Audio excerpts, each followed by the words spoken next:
Welcome to Tales from Sector 9, your portal to immersive sci-fi audio stories. If you enjoy deep space action, rogue AIs, and conspiracy theories, you're in the right place. Tap like and subscribe to keep the adventures coming. Drop a comment and tell us where in the galaxy you're listening from. Now, sit back, relax, and prepare for tonight's story. For as long as she could remember, Dr. Rita Underwood had been fascinated by the edges of the world, those far-flung frontiers where the human presence seemed accidental. The place she now called home was one such frontier, a small research outpost deep in the Arctic, surrounded by a swath of ice that stretched into unimaginable distances. When she first signed on to join the climate research team, she knew she'd be venturing into a pristine wilderness, a kingdom of cold and quiet. She never expected her life's greatest mystery to manifest at the end of the Earth. Rita's days were filled with routine scientific tasks, measuring glacial thickness, analysing core samples, and documenting shifts in the polar climate. She worked alongside a team of dedicated scientists who, despite the world's disbelief, had begun to uncover anomalies in the ice that suggested changes far older than humankind's recorded history. Her colleague, Dr. Jimmy Hale, was the team geologist, a wiry man with sharp features and an even sharper tongue. He lived to debunk anything that smelled of sensationalism. While Rita possessed a cautious curiosity, Jimmy lived by the motto, "Seeing is believing." Whenever rumours of outlandish Arctic discoveries cropped up in the press, Jimmy was the first to snort in dismissal. On the contrary, Dr. Nadine Rourke, the resident linguist and historian, thrived on the unexplained. She'd accepted the position primarily because the Arctic's geological layers might contain organic remnants or even ancient inscriptions carried on drifting ice flows. Civilizations have left traces in the oddest places, she'd proclaim, eyes gleaming with possibility. Then there was Dr. Amir Hassan, the geneticist who had grown up enchanted by stories of lost tribes and unknown peoples. His dream was to one day isolate genetic codes that could rewrite humanity's family tree, revealing unknown branches. He joined the Arctic expedition with the hope of finding new microbial life or even fossilized remains preserved in permafrost. Completing this ensemble was Dr. Danny Garrison, an archaeologist whose chatter often revolved around long-lost civilizations, Atlantis, Mu, Lemuria. Most of the team rolled their eyes at his wide-eyed enthusiasm, but Danny believed that Earth's timeline might harbour a few dark pockets of lost history. The friction between Danny and Jimmy was constant, as they each represented extreme ends of the belief spectrum. One ice-bound evening, the station's alarm blared through the corridors. Rita, wrestling with a coffee machine in the break area, nearly dropped her mug. The entire team scrambled into coats and ran outside to find a figure staggering on the ice. At first, they suspected a lost researcher from a nearby station, but the closest outpost was several hundred miles away. No one could have walked that distance and survived. They rushed to the man's aid. He was emaciated, face rimed with frost, yet his dark eyes gleamed with an eerie lucidity. The team struggled to carry him inside. The man's entire body was stiff as if he had been frozen in place. That he was still breathing was nothing short of a miracle. While the others moved him to the medical bay, Rita noticed something odd about his clothing. It appeared to be patched together from fabrics of different time periods. Some looked almost medieval, while other sections were modern synthetics. The battered coat might have once been part of a World War II military uniform, but it was so worn and patchy that it was nearly unrecognisable. She brushed off the observation, attributing it to the man's dire circumstances. Perhaps he had scrounged whatever materials he could find for survival. Their makeshift infirmary was hardly equipped for major medical emergencies, but they bandaged his frostbitten limbs, took his vitals, and did what they could. It was Dr. Amir Hassan who first noticed the anomalies. The man's body temperature was unnaturally low, but somehow stable. No normal human should be able to endure such conditions. Hours passed as they tried to raise his core temperature slowly. Just when Rita was about to check on him again, she heard a voice from the bed, hoarse but distinctly articulate. "Where have you taken me?" Rita nearly jumped out of her skin. The man's accent was unplaceable, and yet he spoke English perfectly. "Your pa," she managed. "We're scientists. You were alone out there, almost frozen to death." He shifted in the bed, flinching from the pain in his frostbitten fingers. "I've been alone for a very long time," he murmured. In the following hours, bits and pieces of the man's story drifted out in delirious fragments. He offered no name, no clue to his origins, only references to places that didn't exist on any modern map. When Dr. Nadine Rourke tried to engage him in conversation in other languages, Latin, Greek, even Sumerian, he responded effortlessly. It was Dr. Jimmy Hale who first labelled him delusional. "He's obviously memorised a bunch of ancient phrases," Jimmy said. "He might be some survivalist crackpot who lost track of reality." Yet the more the man spoke, the more questions arose that couldn't be dismissed so easily. Finally, after 3 days of tense observation, the man revealed his name, Dr. Zachary Ward. There was no mention of any institutional affiliation or how he ended up in the Arctic. His calm gaze unsettled the entire team. He watched them with an intensity that suggested he was studying them as much as they were studying him.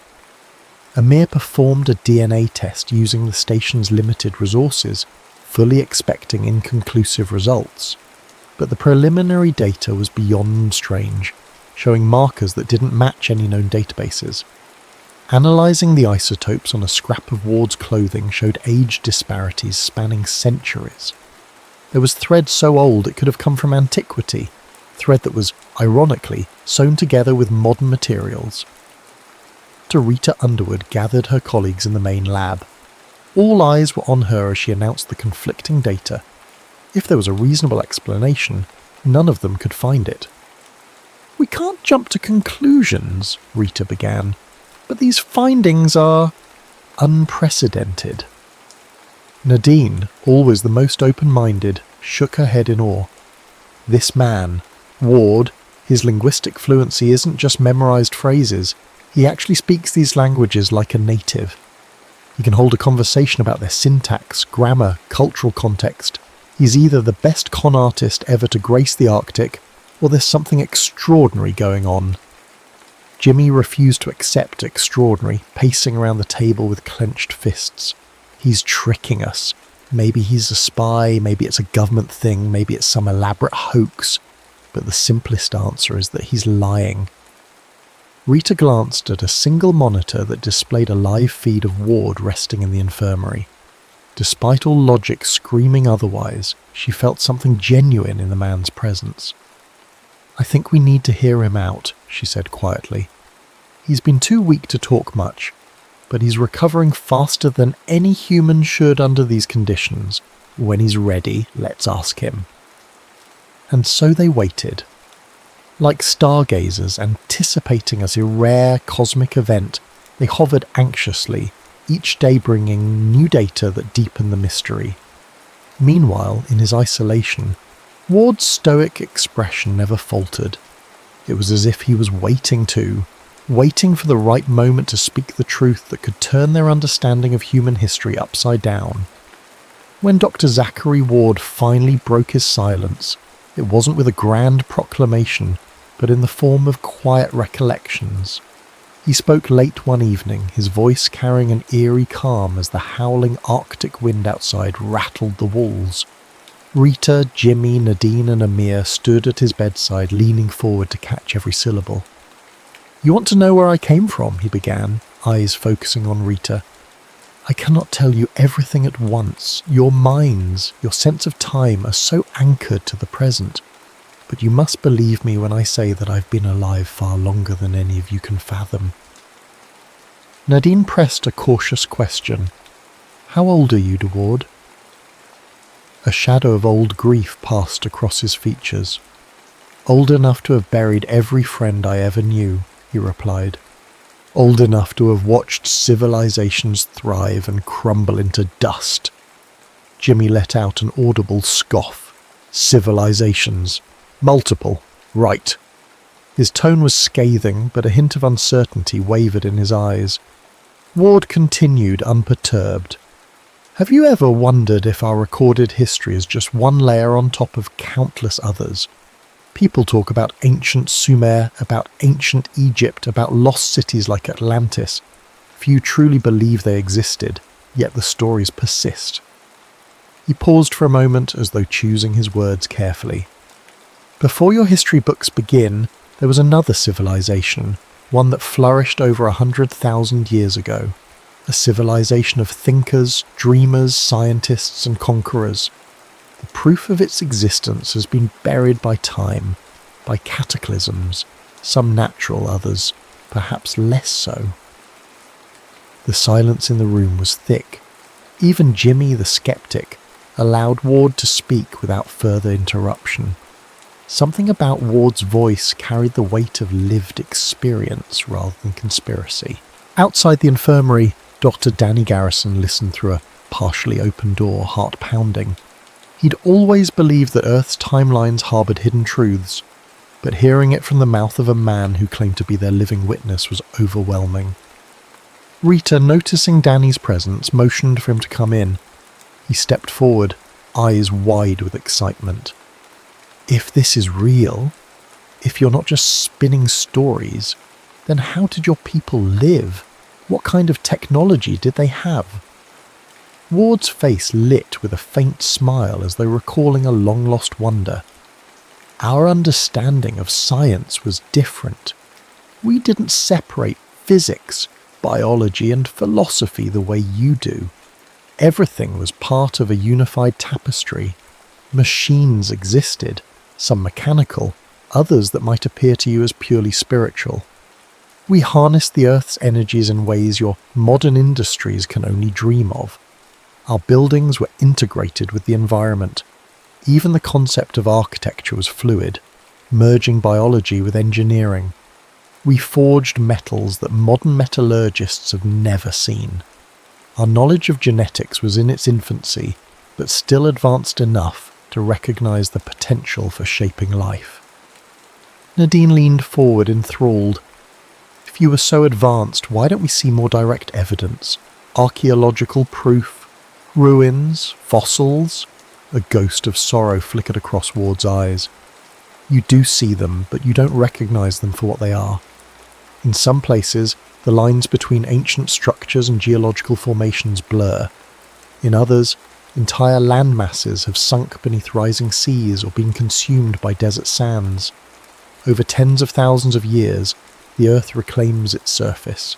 Jimmy, arms crossed, was biting his tongue. Finally, he interjected, "So you're saying you come from a lost super-civilization that predates everything we know by tens of thousands of years, and you personally lived through it?" Ward nodded, the faint lines on his face deepening.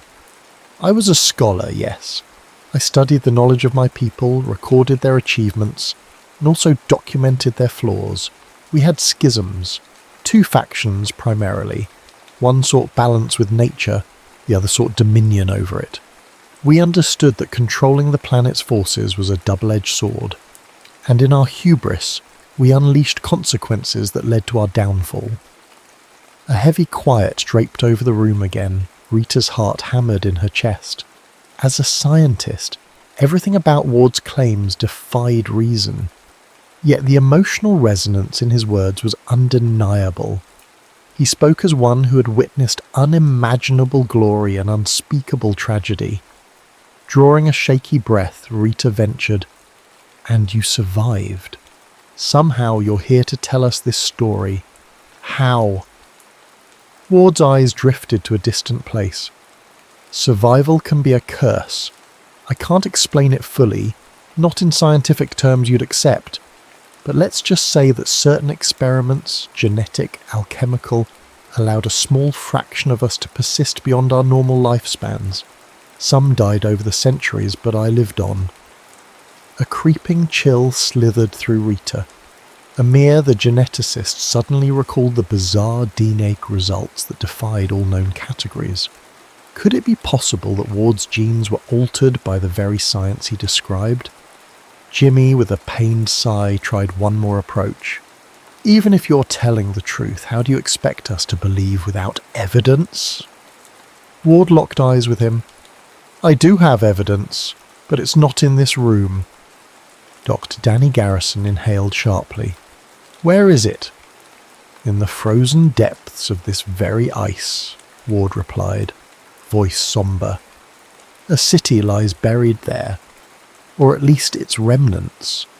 Once it stood at the southern edge of a landmass long since submerged. Tectonic shifts and eons of climate change have locked it beneath glacial sheets. If you were to look at the right coordinates, you'd find structures that do not match any known civilization in your history. All at once, the tension in the room became electric. Rita exchanged glances with Amir, who silently nodded. We have access to satellite imaging, she said. If you can guide us to these coordinates, he offered a thin smile, you'll find enough to make you question everything. Before they could continue, the overhead intercom crackled to life. Dr. Underwood, Dr. Hale, urgent call from the US station. Repeat, urgent call. With reluctant urgency, Rita and Jimmy rushed to the communications room. They returned half an hour later, faces pale. A government official is coming here. Agent Victor Langley, Rita announced. He says it's about our mysterious discovery. He wants Dr. Ward handed over to them for further study. How did they even find out? The question hung in the air, ominous. Danny's face fell. Government involvement could turn everything into a web of secrecy. Nadine's eyes flashed with concern. If they take him, we might never know the truth. He'll vanish into some classified facility.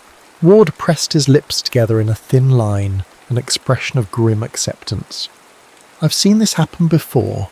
When knowledge threatens the established narrative, forces move to bury it. His gaze turned to Rita. If you want answers, if you truly want to see what lies beneath the ice, we have to move quickly. A flurry of preparations began, while Jimmy remained on the fence about the validity of Ward's story. The chance to confirm or deny it definitively was too compelling to ignore. So they laid plans for a covert excursion into the ice fields. They had little time, uncertain resources, and an unprecedented aim: to locate a lost city that might have once anchored a civilization older than anything in recorded history. And deep in Rita's mind, a quiet fear took root. If Ward's tale was true, what other secrets of cataclysm and cyclical collapse lay waiting for them in that frozen tomb? Despite the roiling tension, the plan fell into place faster than expected. Dr. Danny Garrison analysed satellite data and cross-referenced Ward's approximate coordinates with geological anomalies in the ice shelf. He found an irregular region some 50 miles from the outpost, far from any known expedition routes. A recent scan indicated shapes beneath the surface, forms that didn't appear natural. They had one shot to investigate these shapes before Agent Victor Langley arrived. If Ward's claims proved empty, at least they would have tried. If they found anything, they'd document as much as possible and share it with the scientific community before it could be silenced. Though it was early morning, the Arctic skies glowed with that peculiar polar twilight. A hush fell over the team as they loaded their gear onto 2-track snow vehicles. Rita, Jimmy, Nadine, Amir, Danny and Ward all donned thick thermal suits, prepared for the worst. Their outward mission was to collect fresh samples. At least that was the official line they'd feed to the authorities if questioned. Unofficially, they were seeking the oldest ruins on Earth, guided by a man who claimed to have walked among them. The journey across the ice was punishing. Storm winds kicked up snowdrifts, forcing them to crawl at a pace that tested every nerve. Ward sat next to Nadine, eyes distant. Occasionally, he'd mutter directions, refining the route. It took hours. At one point, they encountered a pressure ridge, a stretch of ice buckled by shifting tectonic plates. The vehicles lurched up and down as if traversing a frozen ocean of waves. Finally, they arrived at a relatively smooth patch. Wind-battered markers indicated the site's geological significance. "We're close," Danny announced, checking his instruments. The satellite images suggested something large, a cluster of symmetrical lines that might be walls or foundations, buried just beneath them. They parked and began setting up a ground-penetrating radar to confirm the formation's structure. Everyone gathered around the monitor, hearts pounding. The machine whirred, sending pulses beneath the ice. The results trickled in. There were indeed regular patterns, squared angles that nature seldom forged on its own. A gasp escaped Nadine's lips. "Are those pillars?" "Or walls," Danny said, zooming in. "They look massive, stretching deeper than the radar can penetrate. This place could be huge." Jimmy inhaled slowly, that skepticism warring with undeniable evidence. "Impossible." Ward stood to one side, face etched with bittersweet triumph. The city was once called Tir Amun.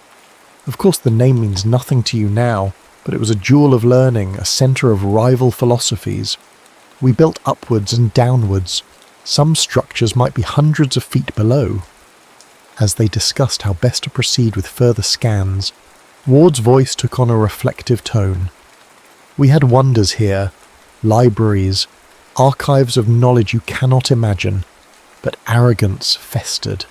Some believed we could harness the Earth's energy, control the weather, even manipulate the planet's crust.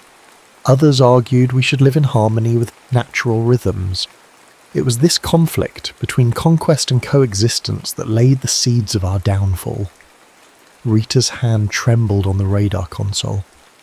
"Are you saying your civilization triggered its own apocalypse?" Ward nodded. "In part. We sought to corral forces beyond our understanding. Earth retaliated, or perhaps the cosmos did. There was a cataclysmic event, what you might call a cosmic strike or a planetary shift, or even a meltdown of energies. It ripped our world apart. Most of our cities sank into oceans, were buried by quakes, or blasted into rubble. Few survived." "But you did?" Nadine's voice was soft with empathy. Ward turned to her, eyes glassy with the memory of millennia. "I survived, but survival wasn't a gift. I watched the remnants of my people scatter. Over the centuries, thousands of years, some societies tried to rebuild. I tried to share knowledge, to warn them not to repeat our mistakes, but time and again human nature triumphed. Distrust, fear, greed, they overshadowed the lessons of the past." As if responding to this gloom, the Arctic wind howled ominously. Clouds darkened overhead, hinting at an incoming storm. Jimmy rubbed his arms. "We should hurry," he said, glancing nervously at the sky. They prepared to drill an access shaft into the ice, hoping to breach an air pocket or a cavity leading into the structure. It was a gamble, one that could take days if they wanted thorough results. But they had only hours before Agent Langley's arrival. Using advanced thermal lances and specialized drilling equipment, they melted through the surface layer, carefully monitoring for structural integrity. Amir found an odd sense of awe creeping over him. Hours ago, he'd been sure Ward was a fraud. Now, they were on the cusp of discovering something that could rewrite the entire timeline of civilization. "It's like peering into the Earth's memory," he murmured to no one in particular. In a painstaking process, they drilled down nearly 50 feet before breaking through a thin layer of ice into an open chamber. The hollow clank of the drill told them there was empty space below. Danny's eyes lit up. "We've found a void," Rita insisted on safety checks, lowering cameras and testing air quality. Against all odds, there seemed to be a large cavern sealed by ice and possibly pressurized over millennia. The cameras showed a pitch-black expanse, but the faint reflection of the beam off something that looked disturbingly symmetrical, like a carved wall.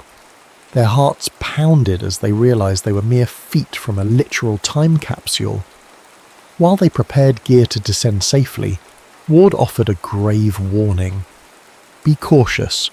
Old structures can be unstable, and sometimes what's left behind can be unsettling. They set up a makeshift pulley system. Rita, ever the voice of leadership, volunteered to go first alongside Ward. Jimmy, driven by both fear and curiosity, decided to follow with Danny. Nadine and Amir would remain topside to monitor oxygen levels and be on standby in case of a collapse. Rita's stomach fluttered with anticipation as she swung into the void, harness squeaking. She descended, boots scraping against ice-encrusted walls. Beside her, Ward seemed oddly calm, as though he had done this countless times before. The darkness swallowed them until their headlamps revealed a floor coated in a thin layer of frost. Ice crystals sparkled against an enormous wall that was undeniably man-made, etched with patterns that looked both geometric and organic. Her breath caught in her throat. This was it. Proof. The designs reminded her vaguely of Sumerian or Egyptian hieroglyphics, but also different. They arced and curled, forming fractal shapes, melding animalistic figures with mathematical curves. Jimmy and Danny soon joined, their lights darting across the surfaces. Danny's voice cracked with excitement. We need high-resolution imaging. We need to... My God, this changes everything. The chamber was grand, its ceiling supported by pillars that tapered into a shape reminiscent of lotus buds. In the corner, half buried by ice, were what looked like broken stone tables, possibly remnants of devices or altars. Rita felt tears sting her eyes at the sheer scale of it. It was old, ancient, and yet here it was, preserved under the Arctic. Ward moved through the space, trailing his gloved fingertips over the carvings. A sorrowful smile creased his face. We used to gather here for debates. Scholars, philosophers, engineers. The resonance of voices once filled these halls. Jimmy ran a hand over the etched designs, swallowing his earlier disbelief. Zachary, if that's even your real name, you told the truth. There was no venom in his tone now, only awe. Then a low rumble reverberated through the cavern, causing ice shards to cascade from the ceiling. Rita's heart lurched. Is that the drill? Danny checked the handheld seismometer. No, this is geological movement. Could be the pressure from the storm above.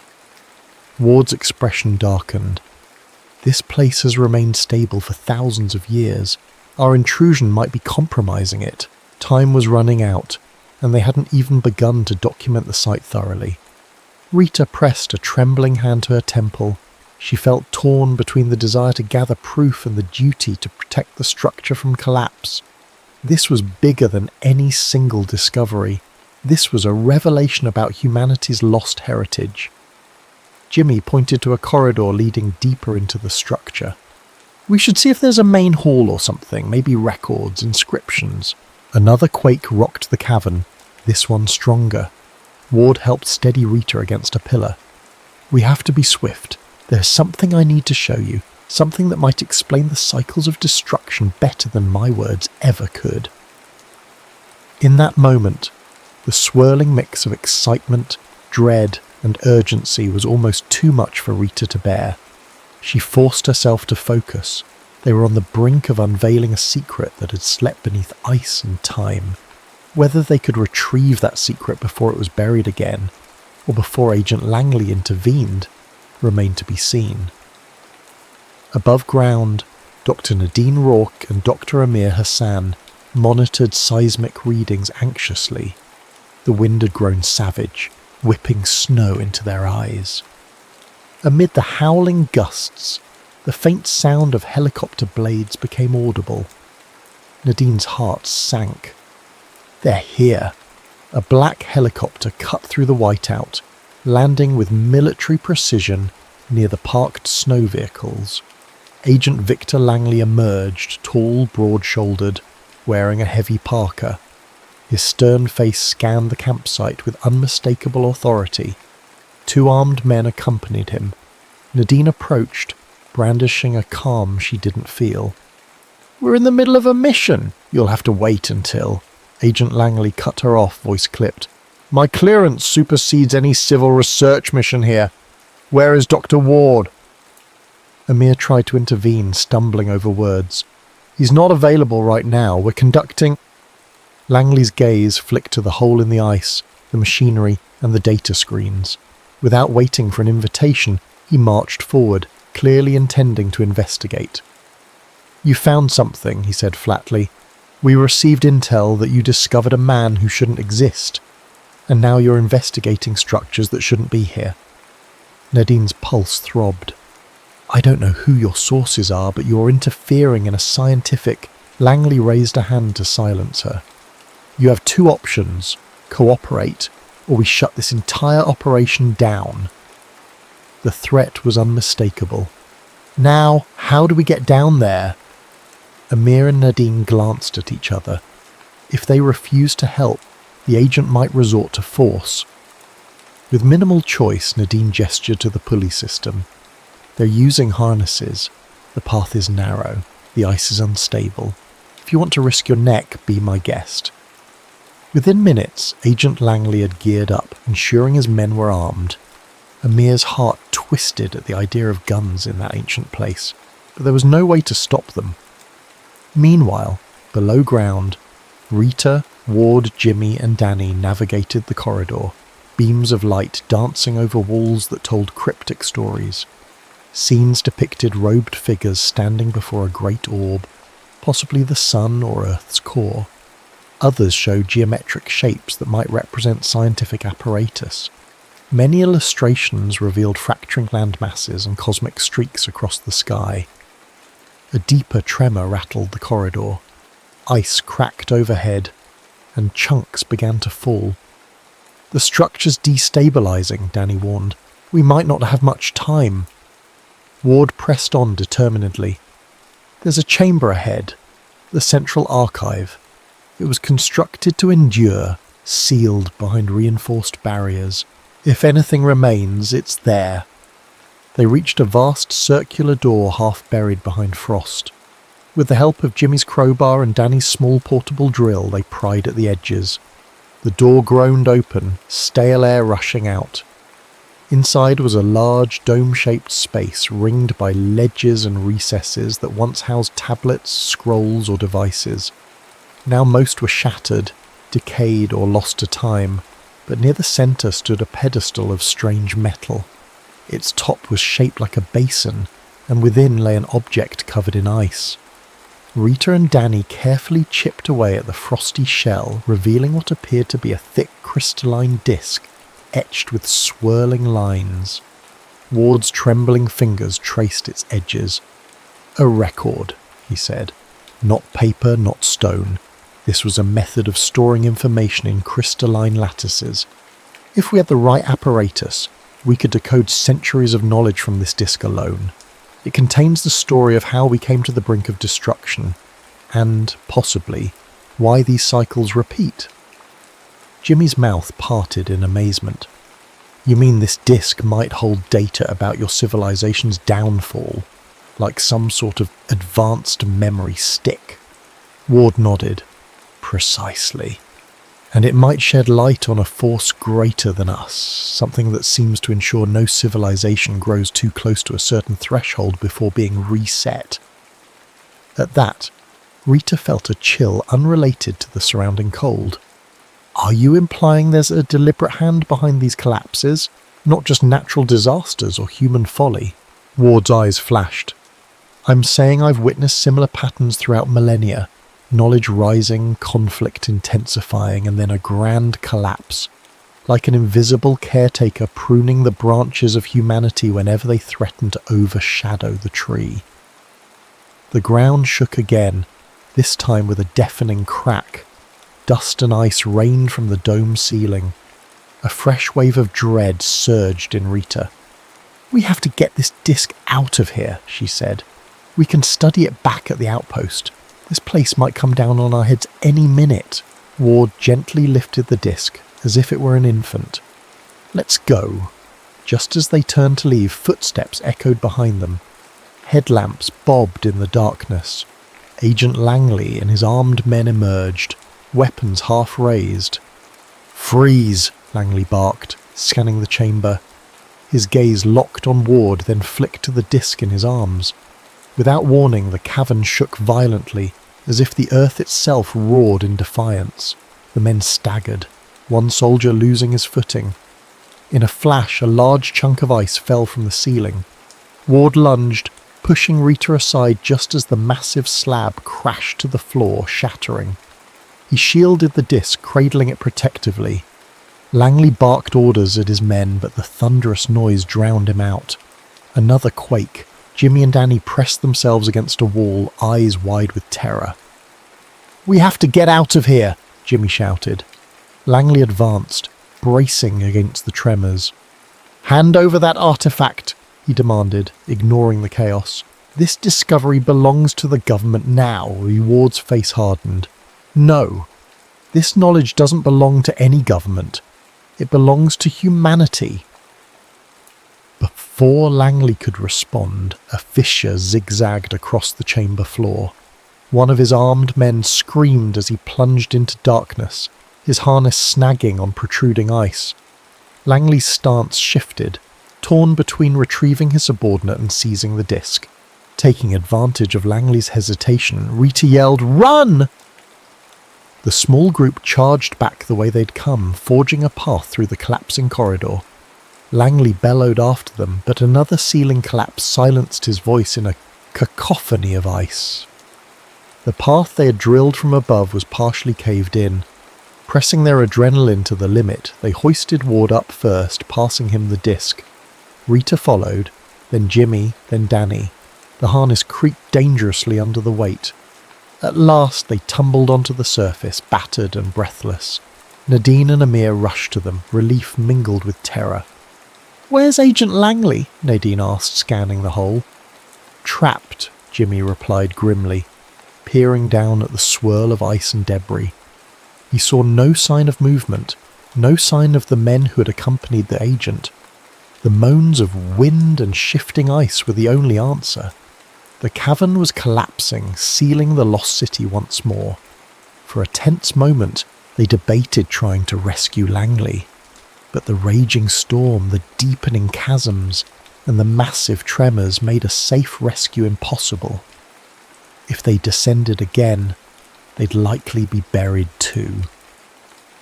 With haunted eyes, Rita turned away, knowing the tragedy of what they were leaving behind. Shaken by events, the group loaded themselves and the artifact onto their vehicles. Ward carefully cradled the disc, as though it were the one priceless key to humanity's hidden story. They sped back toward the outpost, hearts pounding with both triumph and dread.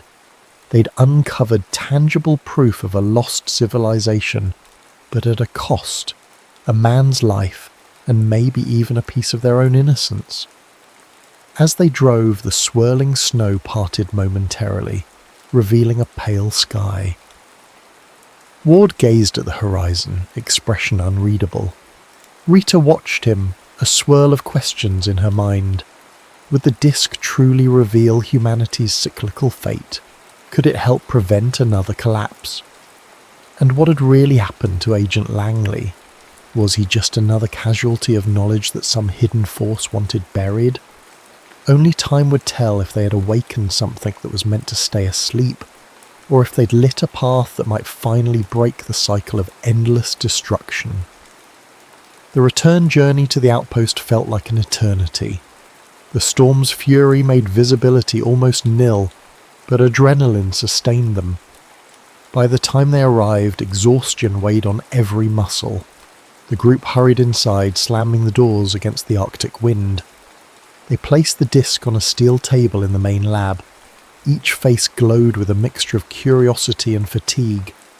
Danny, rummaging through the technical supplies, cobbled together a makeshift scanning device.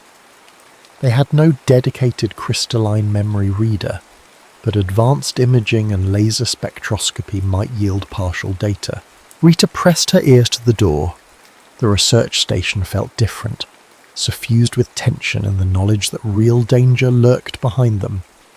Agent Langley's fate weighed heavily, but they also worried about who else might come looking for Ward and the artifact.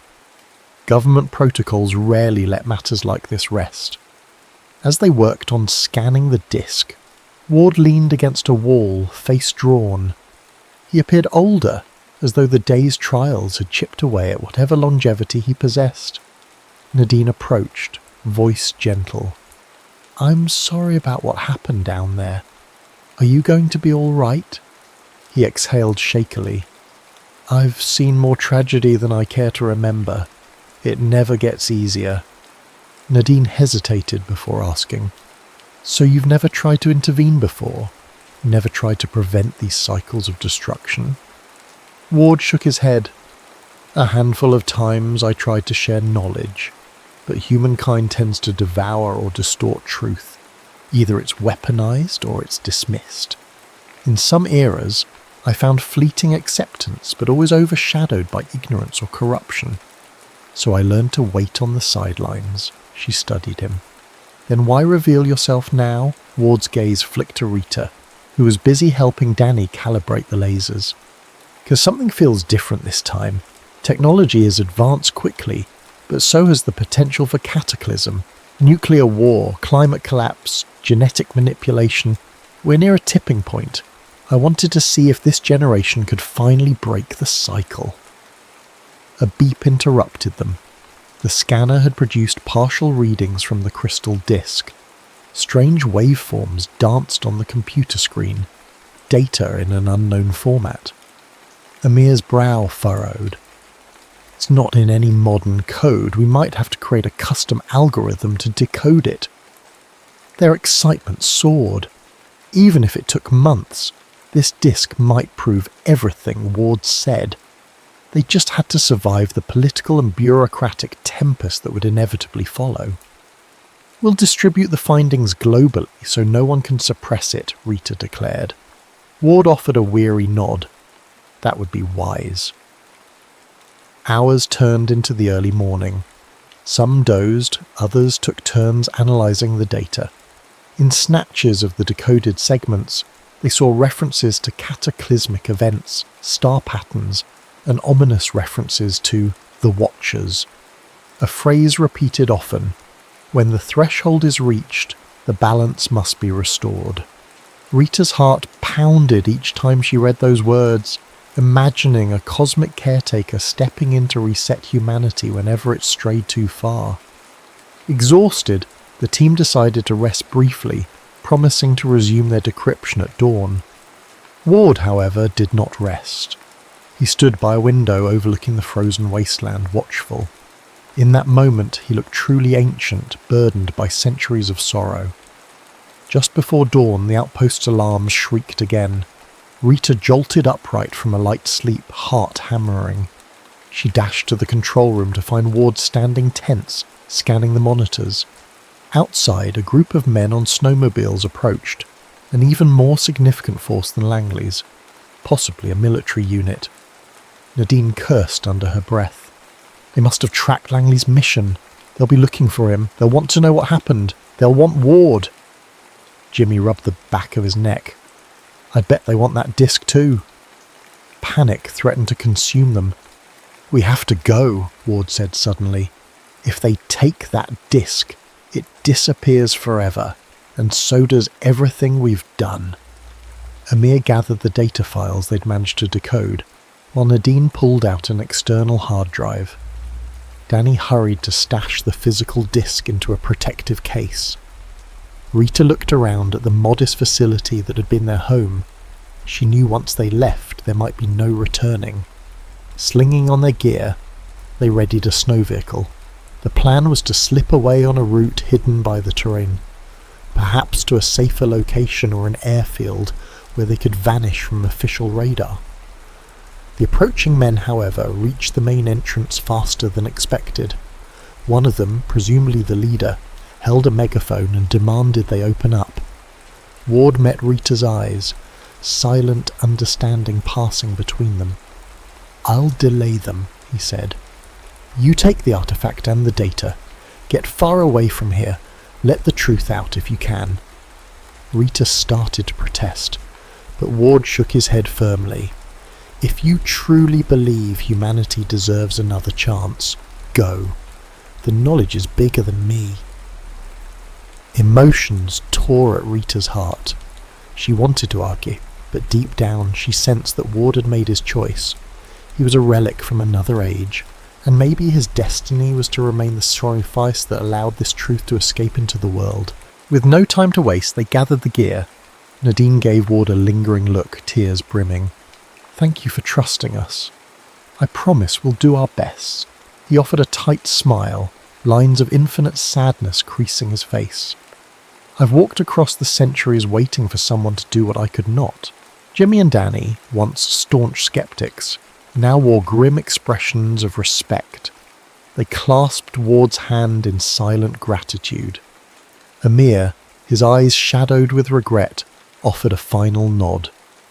The sound of pounding on the station door spurred them onward. They slipped out a side exit into the blinding white, trudging quickly to the vehicle that was fueled and ready. Rita cast one last look over her shoulder, tears streaking her cheeks.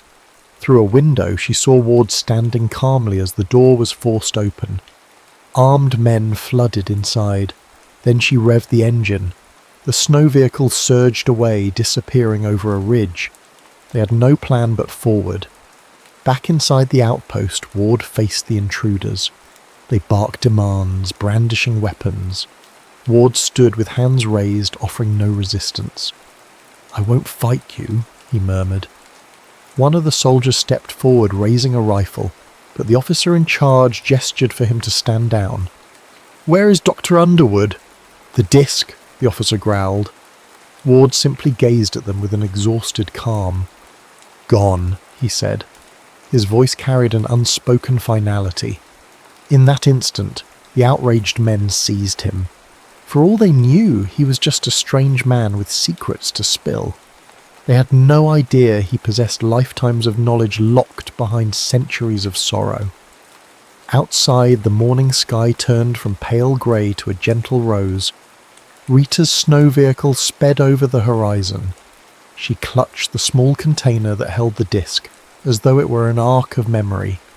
She couldn't help but feel Ward's sacrifice bearing down on her soul. But she also felt a stirring of hope. This was a chance, maybe the only chance, to shatter the cycle of ignorance and destruction. Time blurred as they escaped into the icy wilderness. The knowledge they carried was precious and dangerous. If it reached the wider world, it could open eyes, provoke questions, alter the course of civilization. Or it could be ridiculed, suppressed, lost once again. None of them knew which outcome would prevail. In the days and weeks that followed, Rita and her colleagues found temporary refuge in a remote station owned by a sympathetic contact. They uploaded what they had to multiple data caches, sent partial findings to other researchers, and tried to rally support. Unsurprisingly, official channels dismissed them, citing lack of verifiable evidence or claiming it was a hoax. A few fringe outlets took notice, but the mainstream consensus was silent. Still, they persisted. Rita published a paper detailing the anomalies beneath the Arctic ice, releasing images of the partial ruins they had documented. Some geologists scoffed. Others expressed cautious intrigue. Internet forums buzzed with conspiracy theories and accusations of government cover-ups. Meanwhile, the video footage of Ward was labelled a deepfake by skeptics. Dr. Ward, for his part, vanished like a phantasm. Unconfirmed sightings popped up, rumours circulated. Some said he was transported to a secret facility. Others claimed he escaped or was executed. The truth remained elusive. Yet, in the epilogue of this unfolding saga, as months turned into years, Dr. Rita Underwood's name quietly gained recognition in academic circles. A minority of scientists, mavericks and open-minded explorers, began re-examining archaeological assumptions, sifting through unexplained geological markers, seeking glimpses of older epochs that might validate the story of Tiramun. The final scene finds Rita decades later, hair streaked with grey, Standing at a podium in a modest conference hall, she's presenting updated satellite imaging, revealing new structures beneath receding ice. The audience is small, but a spark of curiosity lights their faces. She speaks with conviction, referencing the partial translations of that fabled crystal disk. Warnings about repeated collapses that come when civilizations overreach. Meanwhile, in the back of the room, a solitary figure with familiar dark eyes watches quietly. He wears a hat pulled low, but the lines of his face are unmistakable. Though changed and perhaps more fragile, Dr. Zachary Ward remains. He does not approach her, does not make his presence known, but he hears her words, her unwavering plea for humanity to learn from ancient mistakes, to avoid another cyclical collapse. As the session ends, Rita glimpses him for a fraction of a second, but when she blinks, he's gone, like a whisper of wind through the pages of a forgotten history book. She stands there, a single tear of gratitude and sorrow trailing down her cheek. Outside, the world continues, as it always has. Cities bustle, nations vie for power, crises loom. And the question remains, will mankind finally heed the warnings of the past, or is it destined to face another reset? Only time and perhaps the watchful eyes of one immortal witness will tell.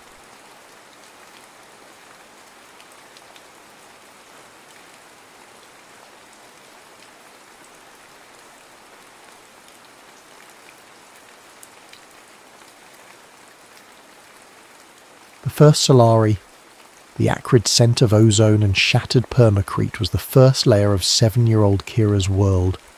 She pressed herself deeper into the jagged crevice of what was once a meditation hall on Atreus Station, a place whispered to be a sanctuary.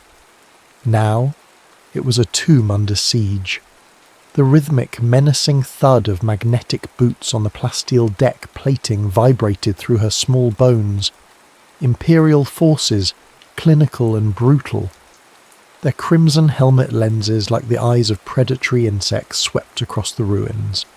She'd watched them dismantle her home, piece by agonizing piece, the Jedi Masters, who had seemed like ancient immovable trees, falling like brittle timber. Their lightsabers, once vibrant beacons, lay extinguished, their kyber crystals perhaps already plundered. A shadow, blacker than the smoke-choked corridors, fell over her hiding place. The air grew cold, not with the vacuum of space that licked at the station's breached hull, but with a palpable, soul-chilling dread. A rhythmic, amplified rasp of breath announced him before he came into view. Darth Vader. His form was a monument to terror, obsidian armour gleaming dully in the emergency lights. He paused, his helmet tilting almost imperceptibly. Kira squeezed her eyes shut, a useless defence against the abyss. He knew. He wasn't even looking for survivors, not really. This was a routine sweep, an extermination protocol. Yet, as his gloved hand reached out, not with a weapon, but with an unnerving stillness, Kira felt a pull, an echo in the force that resonated with a strange, terrifying familiarity within her. He sensed it too, a raw, untamed power, a supernova of potential compressed into her tiny frame. The Atreus enclave had been fading long before the Empire's fist closed around it. The Masters, repositories of esoteric force knowledge that diverged from the mainstream Jedi Order, had grown frail, their connection to the living force thinning like ancient tapestries. They had specialized in understanding the force's more ambiguous aspects, its potential for hybrid expressions that bordered on what the Council might have deemed heretical. They had foreseen a shadow, but not its all-consuming totality. The Empire hadn't just found them, it had snuffed out a flickering candle. Vader's decision was an anomaly, a deviation from the rigid calculus of Sith doctrine. He should have extinguished her, or, at best, delivered her to his master, a new plaything for Palpatine's dark designs. Instead, as he looked down at the trembling child covered in the dust of her fallen guardians, something shifted within the ravaged core of Anakin Skywalker. He saw not just a tool, but perhaps a different kind of legacy, a desperate, twisted echo of a past he had murdered. He reached down, his armoured fingers surprisingly gentle as they closed around her arm. "You will come with me," the vocoder hissed, the sound less a command than a grim pronouncement of fate. 5 years melted away in the volcanic inferno of Mustapha's largest moon, Thyrsus, a desolate rock cloaked in perpetual twilight and sulphuric haze. Within a clandestine facility, carved deep into obsidian mountains, Kira, now 12, moved with a lethal grace that belied her age. The air in the training chamber was superheated, smelling of scorched metal and the faint metallic tang of ozone from her practice bolts. Vader, a silent, omnipresent titan, observed. His tutelage was a crucible. He forced her to unlearn the passive meditations of the Atreus Masters, replacing them with a dynamic, aggressive channeling of the Force. He taught her Jedi forms, the elegant dance of Sorasu, the acrobatic whirls of Ataru, but then he would shatter their purity, demanding she integrate the brutal efficiency of Gem-So, the raw, overpowering strikes favoured by the Sith. Her lightsaber, a training blade that hummed with a contained, unstable energy, became an extension of a will forged in conflict. She learned to build it, to tune its dissonant crystal, a fractured stone he'd given her, hinting it was from a place of great pain. "Compassion is a vulnerability," Vader's synthesized voice would echo in the sparring chamber, even as he guided her through intricate healing trances, forcing her to mend shattered droid limbs with the Force, to feel the flow of energy, to understand its restorative power. Yet, you must understand it to exploit it in your enemies. He taught her to meditate amidst a cacophony of simulated battle sounds, to find her center in the heart of chaos. He showed her how to leash her fury, to make it a weapon, precise and devastating, not a consuming fire. It was a curriculum of contradictions, a tapestry woven from light and shadow, designed to create something entirely new. The first true signs of her prodigious, perhaps unprecedented abilities manifested not in combat, but in stillness. During a deep meditation exercise, one designed to expand her senses beyond the facility, Kira's consciousness had unexpectedly breached the confines of Thyrsus. For a fleeting, terrifying moment she had felt the galaxy, a chorus of a billion minds, a tidal wave of emotion, joy, sorrow, fear, love, washing over her. She felt the distant, cold ambition of an old man on Coruscant, the simmering rage of her master standing beside her, the nascent hope of a hidden rebellion on a far-flung world. The input was overwhelming, nearly shattering her focus. When she gasped, returning to the stark reality of the training room, Vader's helmet was tilted, a silent acknowledgement of a threshold crossed. Her range, her sensitivity, was beyond anything he had anticipated. Vader's private chambers within the Thyrsus facility were a sanctum of obsidian and cold steel, a reflection of the man himself. Yet, hidden behind a nondescript panel, Kira discovered a small alcove, more library than vault, containing a collection of ancient data scrolls and flimsy-bound texts, relics salvaged from a fallen galaxy. She was drawn to them, an instinctive hunger for knowledge that her master had, perhaps deliberately not entirely suppressed. With trembling fingers she unrolled fragile scrolls, their script archaic, their aura humming with the echoes of forgotten eras. Here she pieced together a fractured mosaic of the old Republic, its millennia of complex history, its philosophical debates, its vibrant cultures. She read of the Clone Wars, not the sanitized Imperial version that painted the Jedi as traitors, but first-hand accounts, filled with heroism, tragedy, and the creeping shadow of deceit that had ultimately consumed the galaxy. Most poignantly, she devoured the true history of the Jedi Order, their triumphs, their failings, their deep commitment to peace, and their devastating near-total annihilation. It was a narrative starkly at odds with Vader's curt, dismissive pronouncements. One cycle, deep into her clandestine studies, the hiss of Vader's respirator made her jump. He stood in the doorway, a monolith of disapproval, the scrolls illuminated in the crimson glow of his saber, which he hadn't ignited, yet its presence was a palpable threat. "What are you doing?" His voice was colder than the vacuum outside. "Learning," Kira replied, her voice small but defiant, clutching a scroll describing the philosophical schisms that led to the first Sith. "You learn what I permit you to learn," Vader retorted, his unseen gaze seemingly boring into her. "These are relics of a failed past filled with lies and misguided sentiment." "Is truth a lie if it's uncomfortable?" she dared to ask, the question hanging heavy in the sterile air.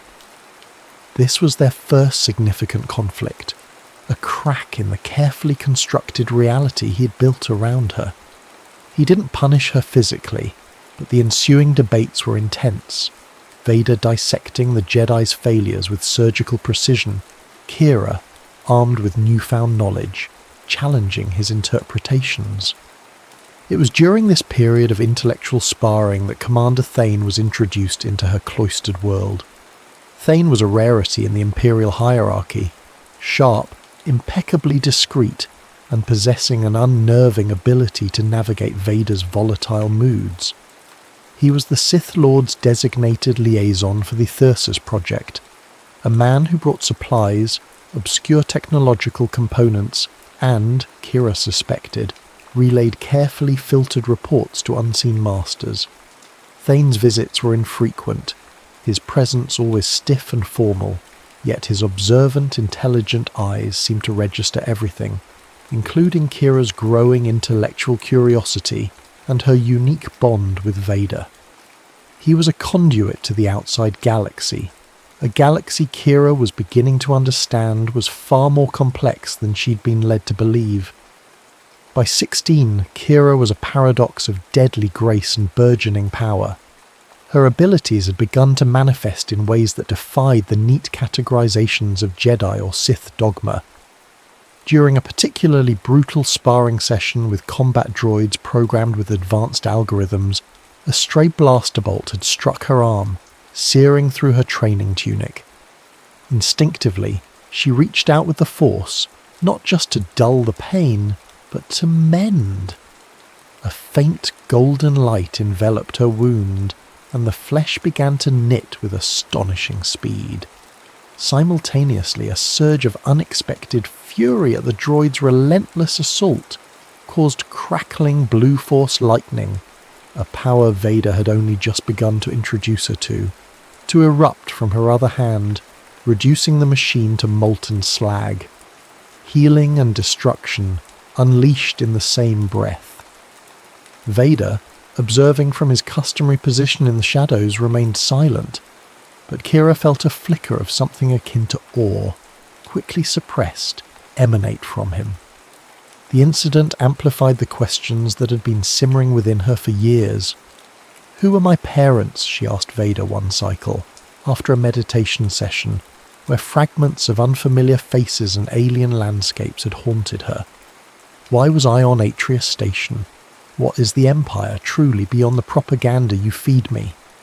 Vader for the first time seemed to wrestle with his response.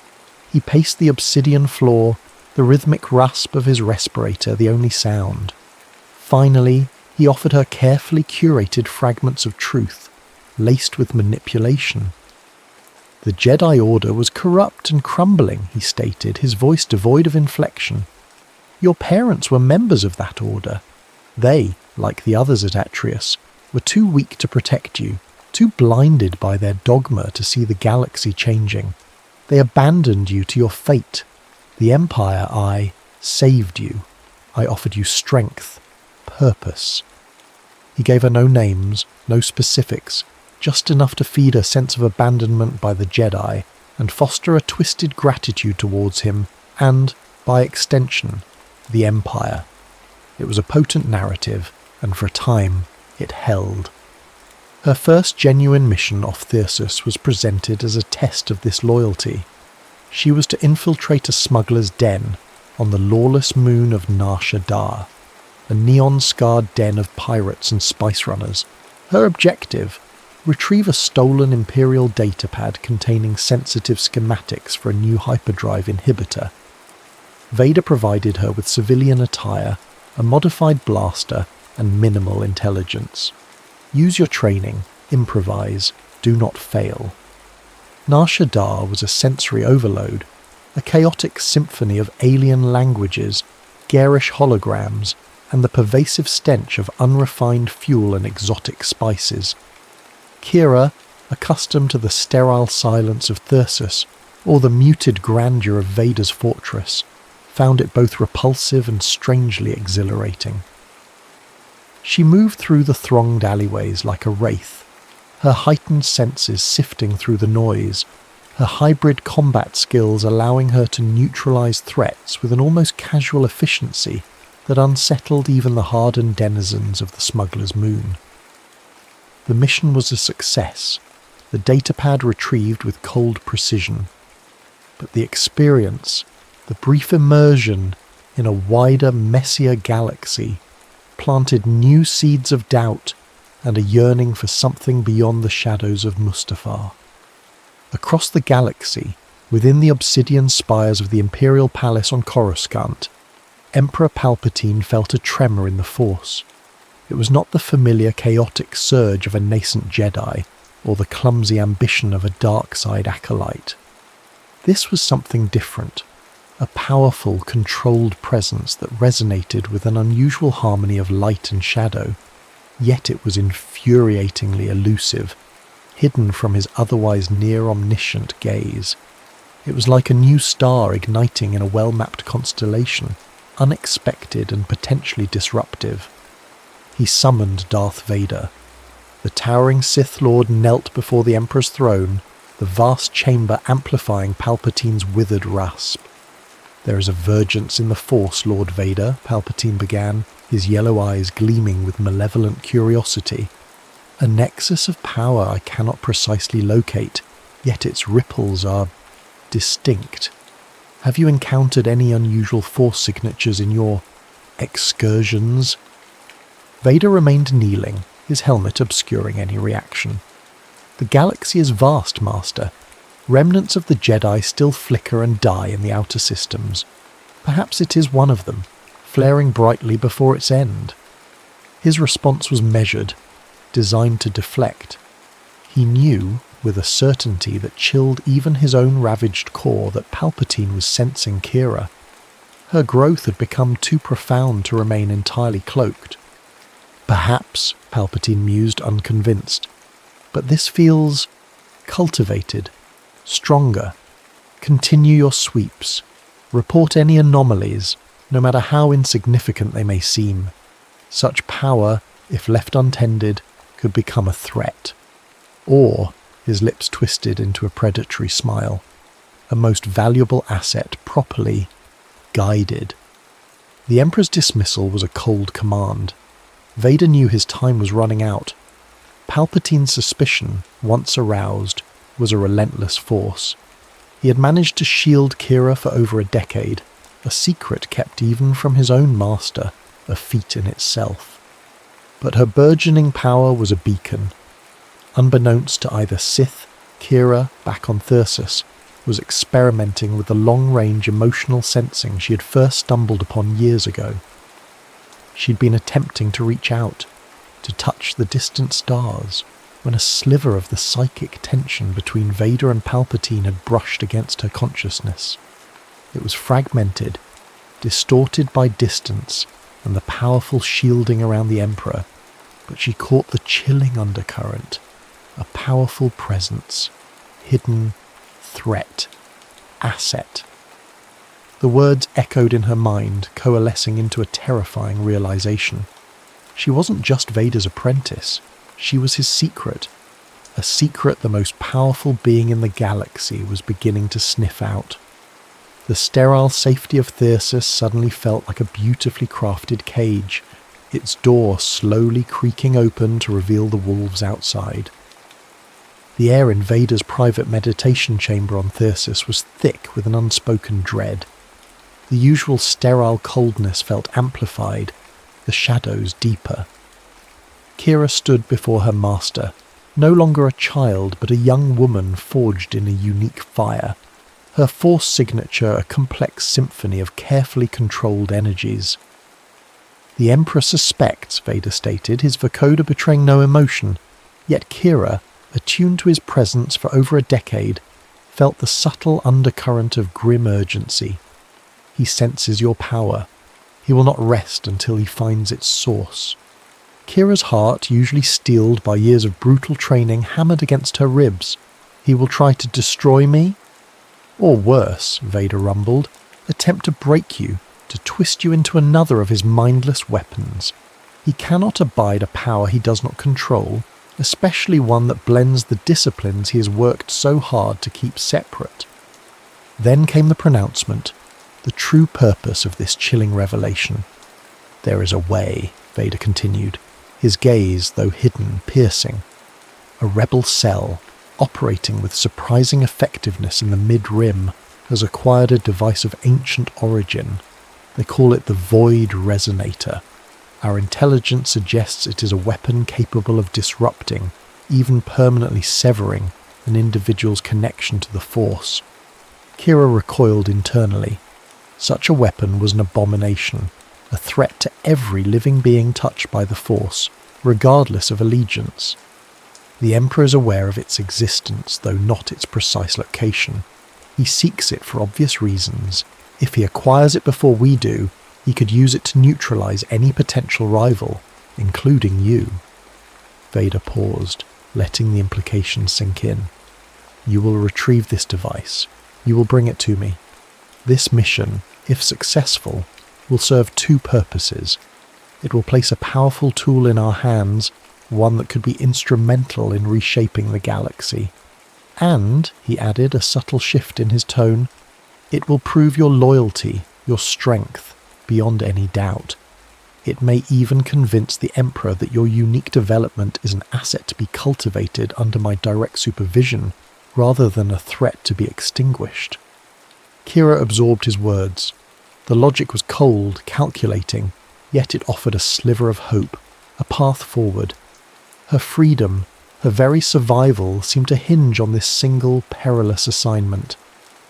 She thought of the Emperor's cold touch she'd felt across the galaxy, the suffocating weight of his interest.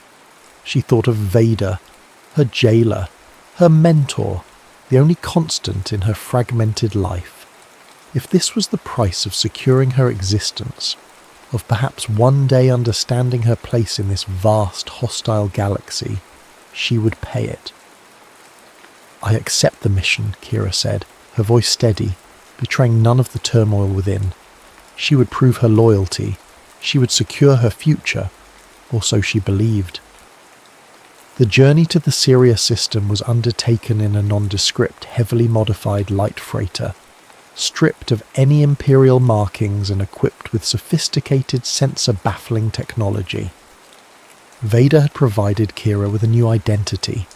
Senna, a former Imperial logistics officer who had supposedly defected after witnessing one too many atrocities in the Outer Rim. The cover story was thin, but her innate ability to project conviction, a byproduct of her unusual Force training, would be its strongest bulwark. Syria, a pastoral world known for its serene plains and the pacifistic nature of its dominant species, the Syrians, seemed an unlikely hub for a rebel cell possessing such a dangerous artifact. Yet, Vader's intelligence, gleaned from a deep-cover operative now presumed dead, was specific. The cell, calling themselves the Guardians of the Horizon, operated under the guise of a remote agricultural collective. Kira, cloaked in the drab utilitarian garb of a wayward spacer, landed her ship at a dusty, windswept outpost on the planet's least populated continent. Making contact was deceptively simple.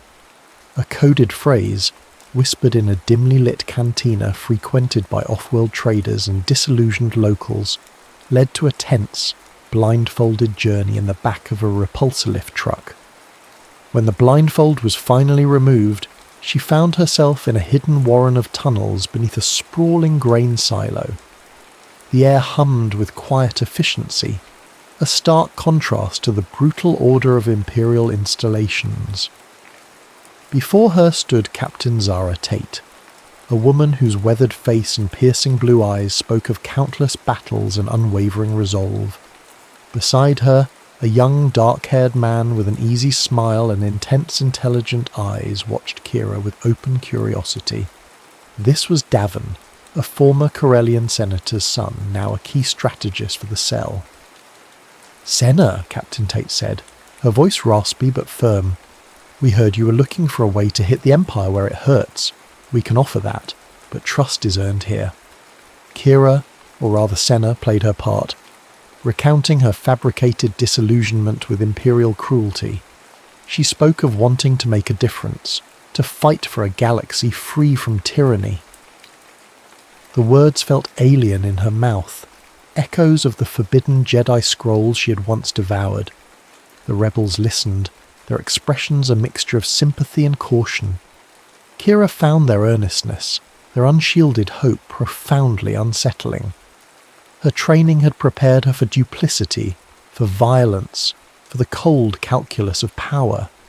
It had not prepared her for genuine kindness, for the quiet idealism that radiated from these individuals. They spoke of freedom, of protecting the innocent, concepts Vader had dismissed as sentimental weaknesses.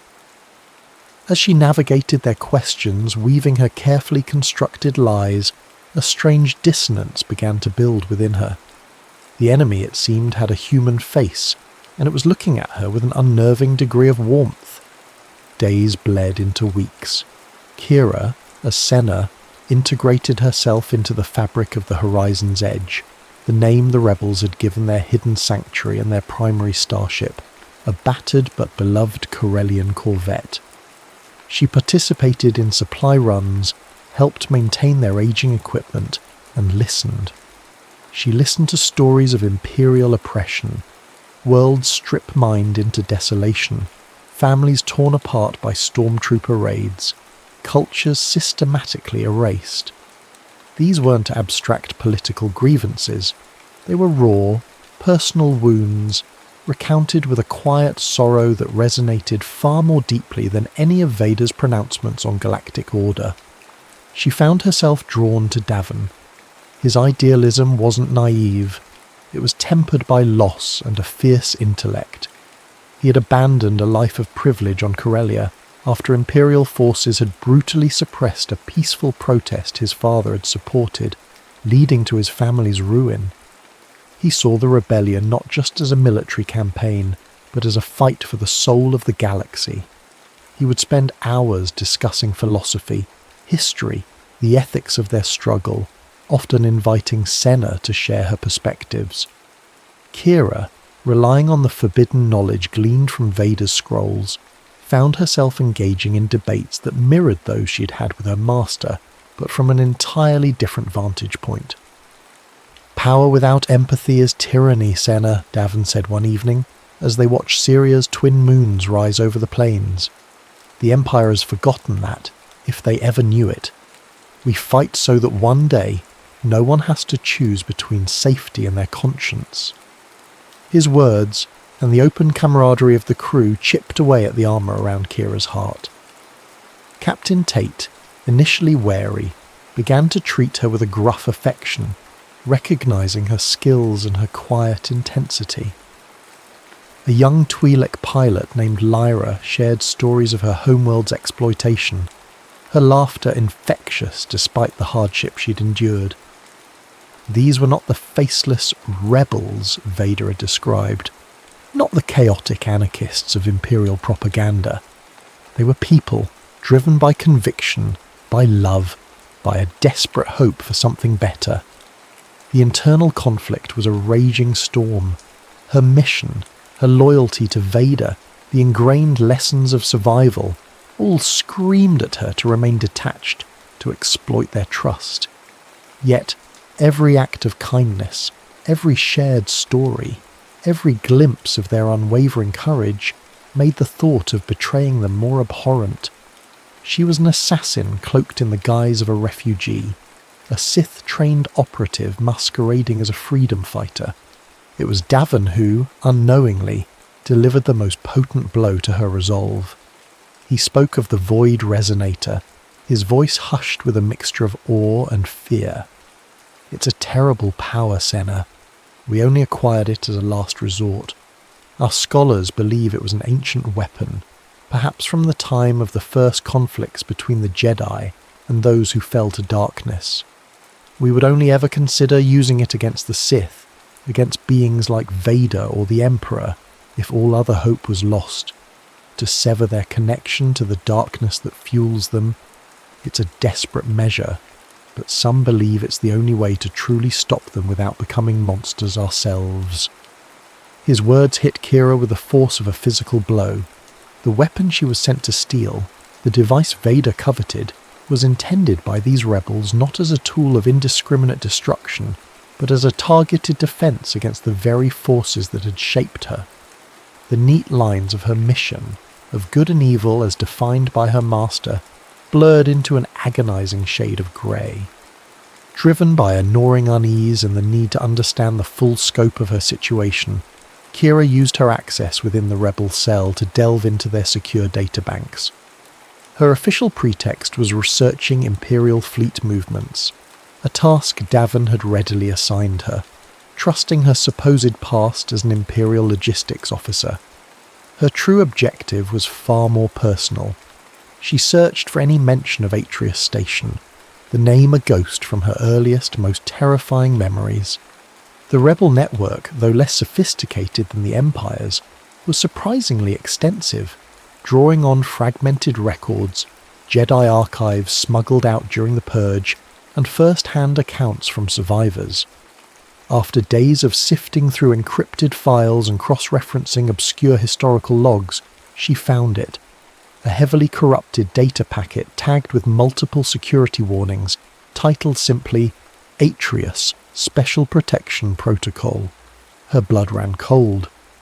With trembling hands, she initiated the decryption sequence, her fingers flying across the console, using bypass codes and slicing techniques Vader himself had taught her. Skills meant to dismantle Imperial security now turned towards unravelling her own past.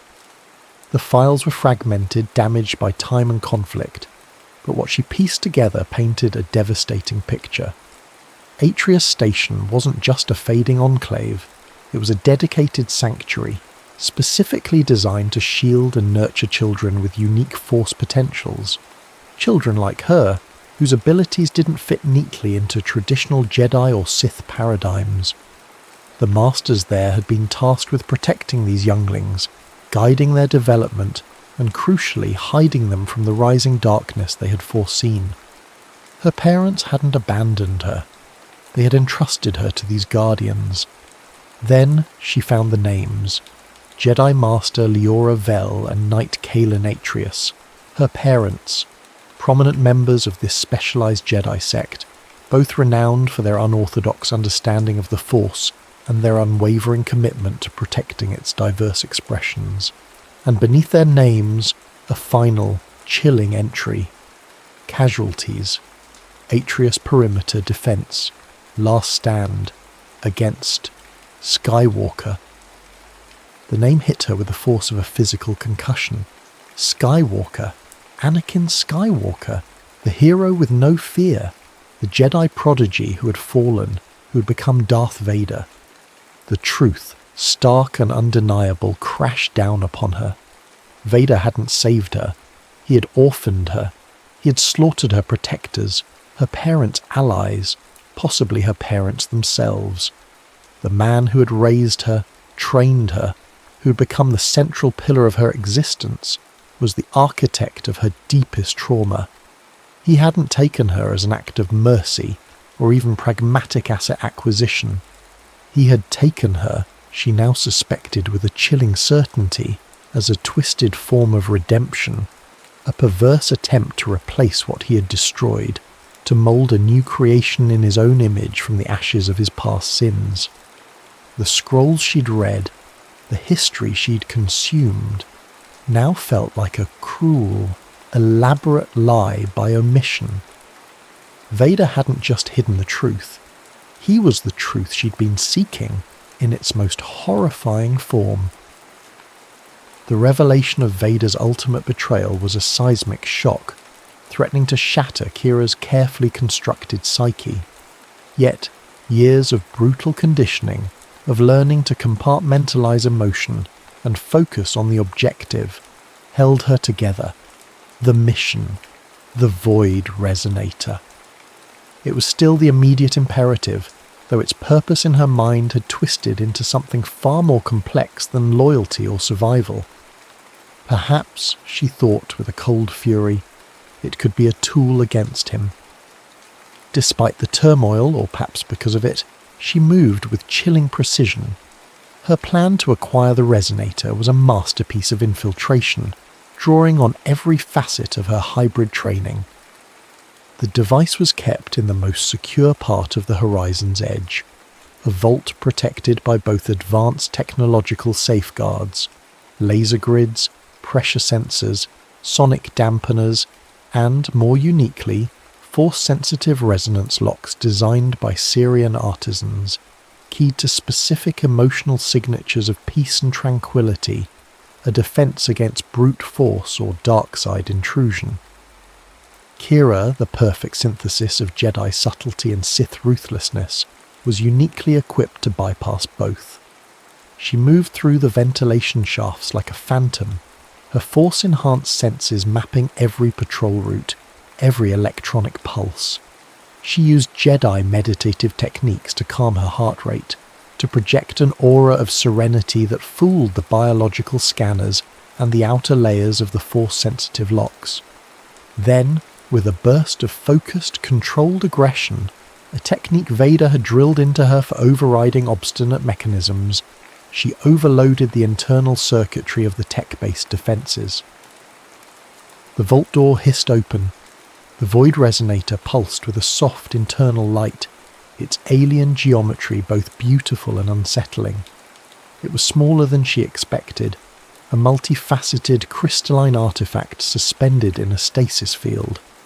As her fingers closed around its cool surface, a wave of conflicting energies washed over her, a deep hum of potential, both for utter negation and, strangely, for immense amplification. "Senna, what are you doing?" Kira froze.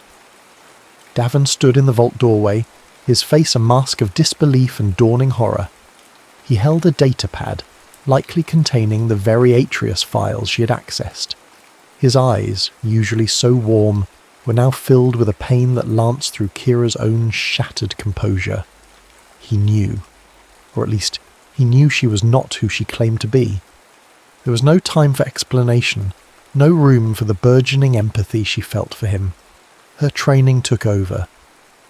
"I need this, Davin," she said, her voice devoid of the false warmth of Senna. "You're with them, aren't you? With the Empire?" His voice cracked. A silent alarm triggered by the vault's breach began to chime softly, escalating. Guards would be there in moments. Kira moved, a blur of motion. Davin, despite his shock, reacted, attempting to block her path, to shout a warning. The ensuing confrontation was brutal and swift. Kira didn't want to hurt him, but her imperative was absolute. She disarmed him with a series of precise strikes, her movements a disorienting blend of Jedi deflection and Sith aggression. He was no match for her. A focused force push sent him sprawling, his head connecting with the bulkhead. He lay still. She didn't check if he was alive. She couldn't afford to. Grabbing the resonator, she fled, alarms now blaring throughout the facility. The cries of betrayal from the rebels, the people she'd come to know, perhaps even care for, echoed behind her, a searing indictment. The perfect assassin had completed her mission, but in doing so had irrevocably shattered any semblance of the person she might have become. Kira's escape from Syria was a desperate, adrenaline-fueled flight. She piloted her cloaked freighter through a gauntlet of hastily scrambled rebel fighters, their comm channels crackling with accusations and Captain Tate's furious, heartbroken commands. "Traitor, we trusted you." The words were barbs, each one finding its mark in her already fractured conscience. She pushed the ship to its limits, its modified engines screaming as she plotted a series of erratic hyperspace jumps, aiming for the chaotic anonymity of the outer rim. She was now an enemy to all. The rebels, understandably, would hunt her relentlessly, viewing her as an imperial spy who had committed the ultimate betrayal. And the Empire? What would Vader think? Monitoring her progress from his obsidian fortress on Mustafar, Vader felt a complex surge of emotions: pride, cold and sharp, at her successful acquisition of the resonator and her ruthless efficiency. But also a flicker of concern. Her methods had been more overt than he had anticipated. The rebel cell wasn't just infiltrated, it was shattered, its leadership likely compromised. She had exposed herself, and by extension, risked exposing him and his long-held secret. Emperor Palpatine's network of spies and shadowy agents, always vigilant, would also be stirring. The Void Resonator was too significant an artifact to remain a clandestine prize for long. Whispers of its theft and of a uniquely skilled operative involved would undoubtedly reach Coruscant. Palpatine's own hunters, distinct from Vader's direct command structure, would soon be on her trail, driven by the Emperor's insatiable desire to control any instrument of power. Kira was a singularity of conflict, a lone operative against a galaxy that now viewed her with universal hostility. Her unique training, the very thing that made her so formidable, also made her an anomaly, trusted by no faction. She possessed an artifact of immense power, a prize coveted by the galaxy's most dangerous forces. Her gambit had succeeded in securing the resonator, but it had cast her into a perilous void, a fugitive hunted from all sides, with only her wits and her fractured connection to the Force as allies. Cornered, with her ship damaged from a near miss with a bounty hunter's ion cannon, likely hired by remnants of Tate's cell, Kira sought refuge on the desolate, storm-racked world of Malastare. Its craggy mountains and ancient, forgotten ruins offered a temporary reprieve. She found herself drawn to a crumbling edifice, half buried in the ochre dust, an old Jedi temple, its architecture distinct from the Atreus enclave, yet resonating with a familiar echo of the Force. Inside, amidst shattered pillars and faded murals depicting serene robed figures, the Force swirled with an unusual intensity.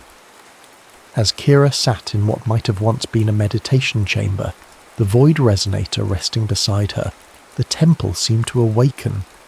The air grew thick and visions, unbidden and overwhelmingly vivid, engulfed her. She saw Atreus Station, not as the ruin of her childhood memory, but vibrant, filled with the laughter of children and the calm wisdom of its masters. She saw her parents, Leora Vel and Kaelin Atreus, their faces now achingly clear, radiating love and a fierce protectiveness.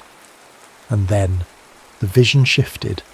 She saw the attack, not through the terrified eyes of a 7-year-old, but with a horrifying, omniscient clarity. She saw the 501st Legion, Vader's fist, storming the station. She saw Anakin Skywalker, his blue lightsaber cutting down Jedi with a terrifying fury, his face contorted by rage and sorrow. She saw him, Vader, before the armor, before the respirator, leading the slaughter. The vision showed her masters fighting desperately, not to win but to buy time, to enact the Special Protection Protocol. She saw them channeling their combined Force energies to create a unique cloaking field around a hidden chamber, the one where she had been found. She saw her parents falling, not to anonymous troopers, but to Skywalker's blade, their final act a desperate plea to their former compatriot, a plea that went unheeded. The final, crushing understanding settled upon her, cold and absolute. Vader hadn't just been present at Atreus, he had been its destroyer. His act of taking her wasn't a moment of aberrant mercy or strategic foresight. It was a deeply personal, profoundly twisted act. She was not just a secret apprentice, she was a living monument to his greatest crime, a stolen relic from the pyre of his past. He hadn't saved her from abandonment. He had orphaned her, and then claimed her as his prize, perhaps a desperate subconscious attempt to mould a new Jedi, one loyal to him, to replace the order he had annihilated, to create a twisted reflection of the Padawan he himself had once been, or the children he might have had. The weight of this truth was heavier than any physical burden, a betrayal so profound it threatened to extinguish the very core of her being. The Force visions on Malastare had left Kira psychically battered, but imbued with a cold, hard clarity. Her grief was a raw wound, but her resolve had crystallized. As she emerged from the ruined temple, the sky above was no longer empty. 3 distinct fleets, small but potent, were descending through Malastare's turbulent atmosphere. First, the sleek, predatory lines of Imperial shuttles, bearing the unmistakable insignia of the Emperor's elite Inquisitorius, Palpatine's personal Jedi hunters. They had tracked the Resonator's potent Force signature. Simultaneously, from another vector came a battered squadron of rebel starfighters, led by Captain Zara Tate's heavily scarred corvette, the Horizon's Edge. They were slower, less technologically advanced, but driven by a burning desire for justice, or perhaps for answers. And then, a lone Lambda-class shuttle, stark black against the ochre clouds, cut through the converging forces with an air of indisputable authority.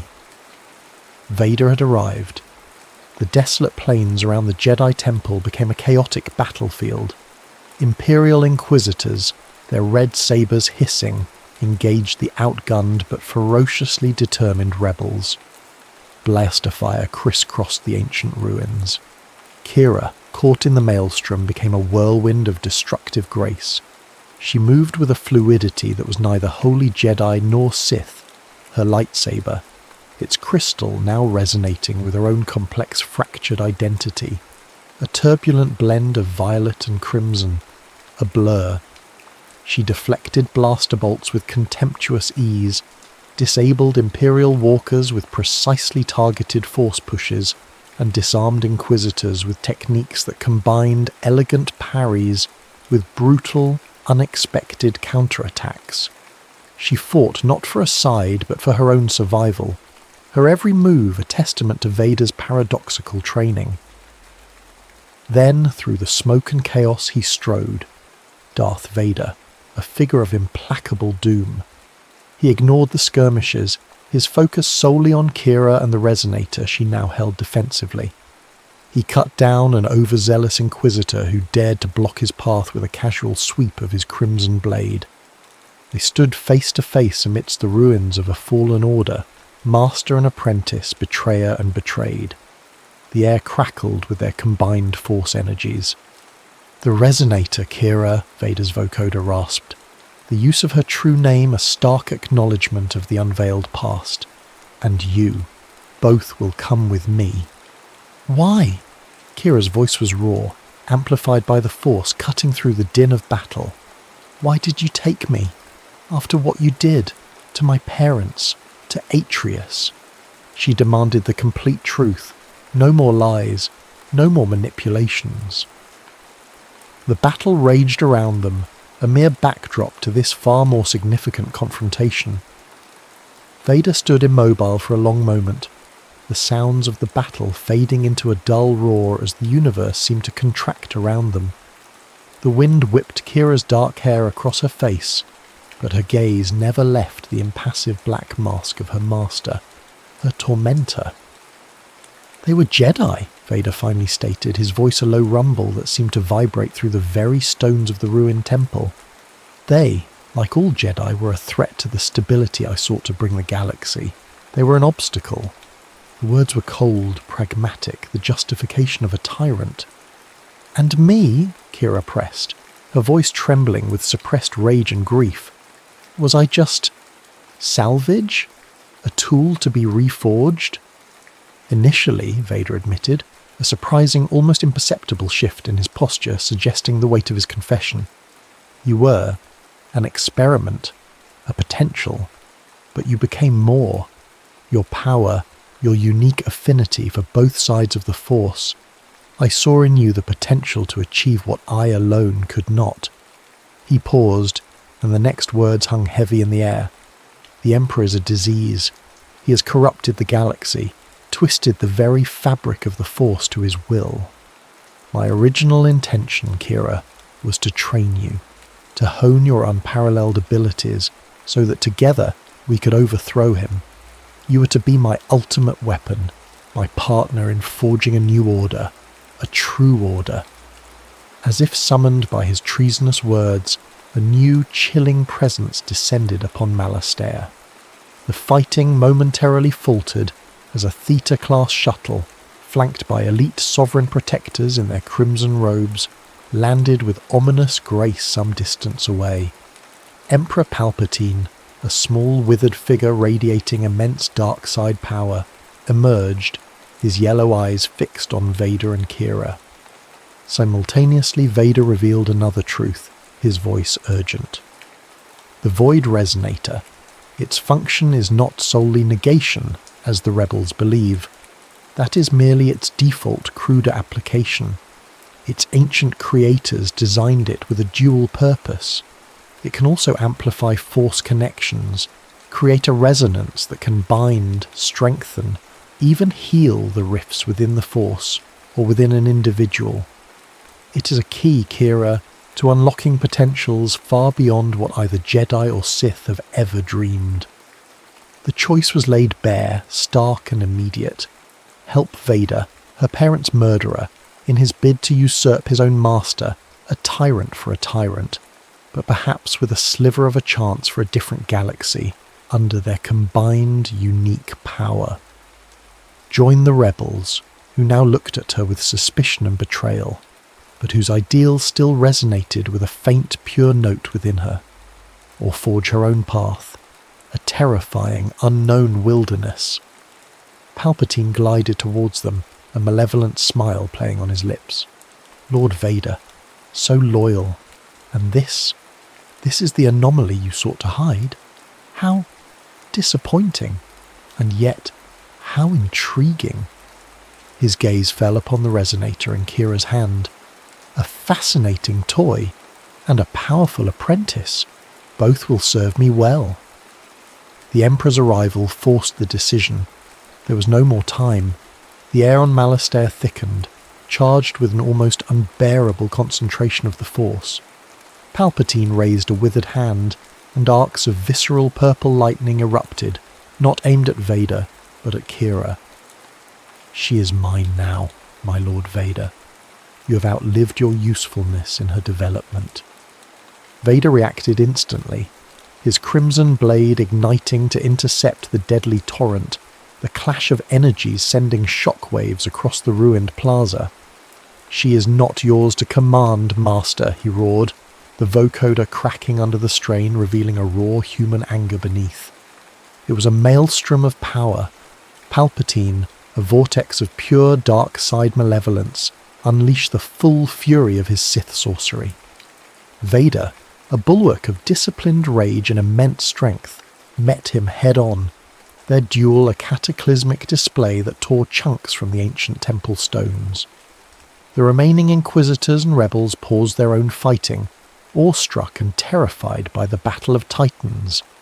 Kira stood at the epicenter, the void resonator humming in her grip. She could feel the conflicting currents of the Force tearing at her. Palpatine's suffocating darkness, Vader's tormented power, the distant, fading light of the Jedi Temple itself, and the faint, hopeful signatures of the rebels. Her training, the synthesis of Jedi empathy and Sith focus, allowed her to perceive it all, to understand the intricate, terrible dance.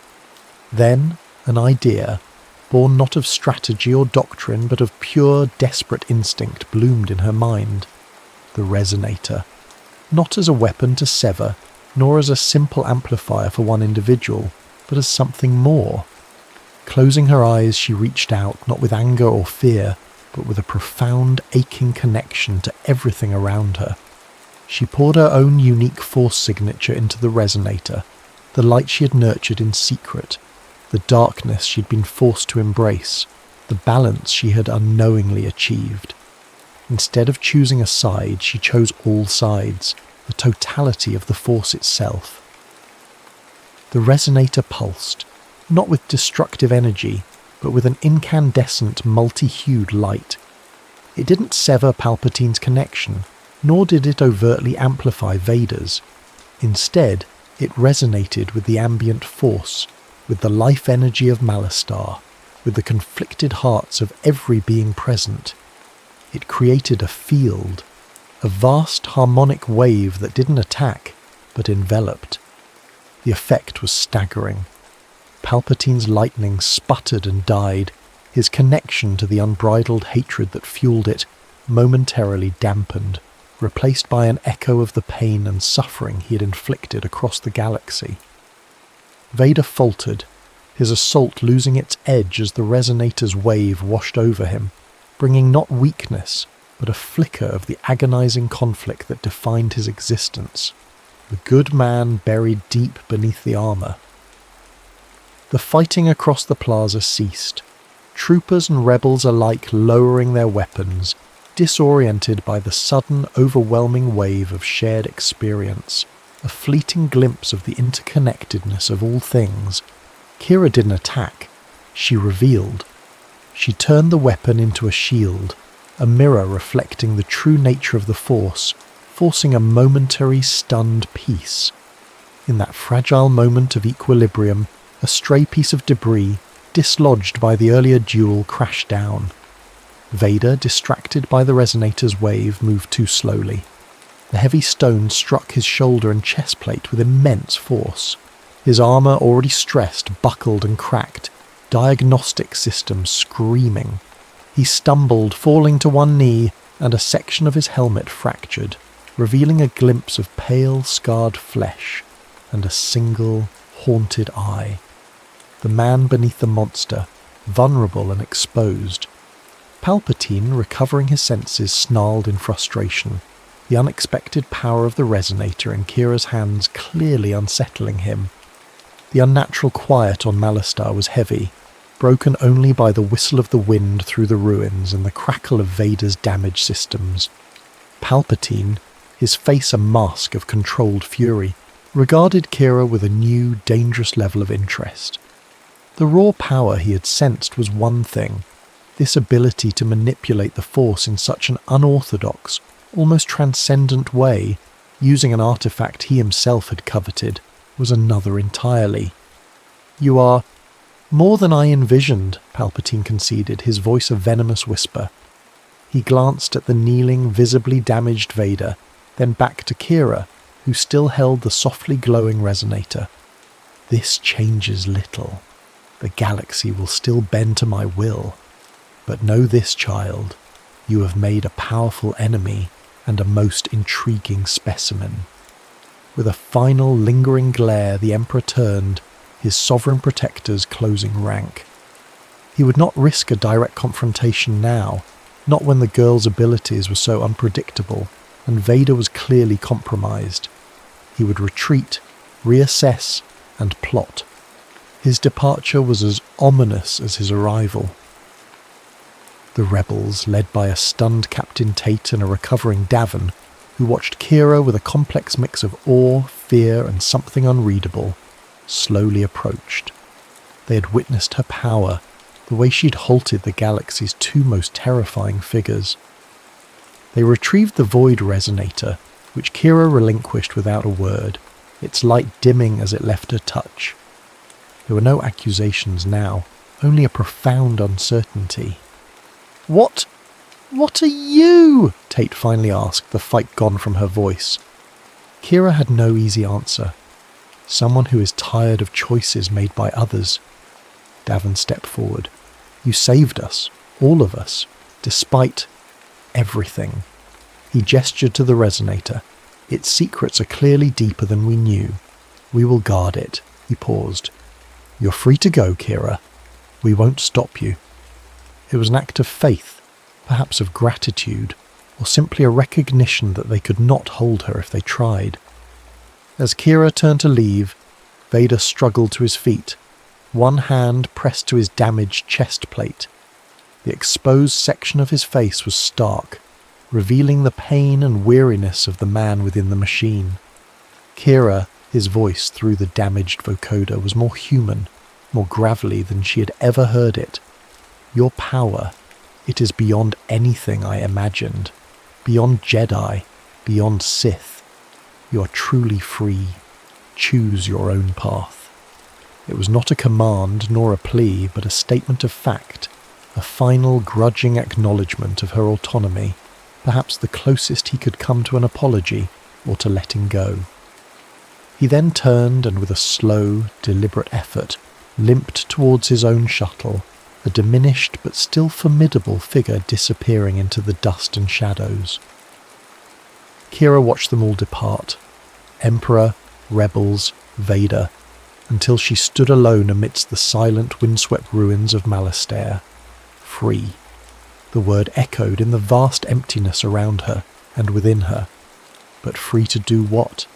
Free to be who? She rejected the Empire, its sterile tyranny, its foundation of fear. She rejected the rebellion, for all its noble intentions, because their path was one of perpetual conflict, defined by opposition, and she was tired of fighting their wars or anyone else's. Vader's offer to rule, even his final grudging acceptance of her freedom, was tainted by the blood of her parents, by years of manipulation. Yet she could not deny the value of what he had taught her, the discipline, the control, the understanding of the Force in its totality, its light and its shadow. These were tools she would keep. To them she would add her own philosophy, one born of her unique experiences, a philosophy of balance, not as a passive midpoint, but as an active, dynamic understanding of all aspects of the Force and of life itself. Her first act as a truly free individual was to return to the only place she could tentatively call a beginning, Atreus Station. The journey was a pilgrimage. The station was still a wreck, a cold, silent mausoleum drifting in the void.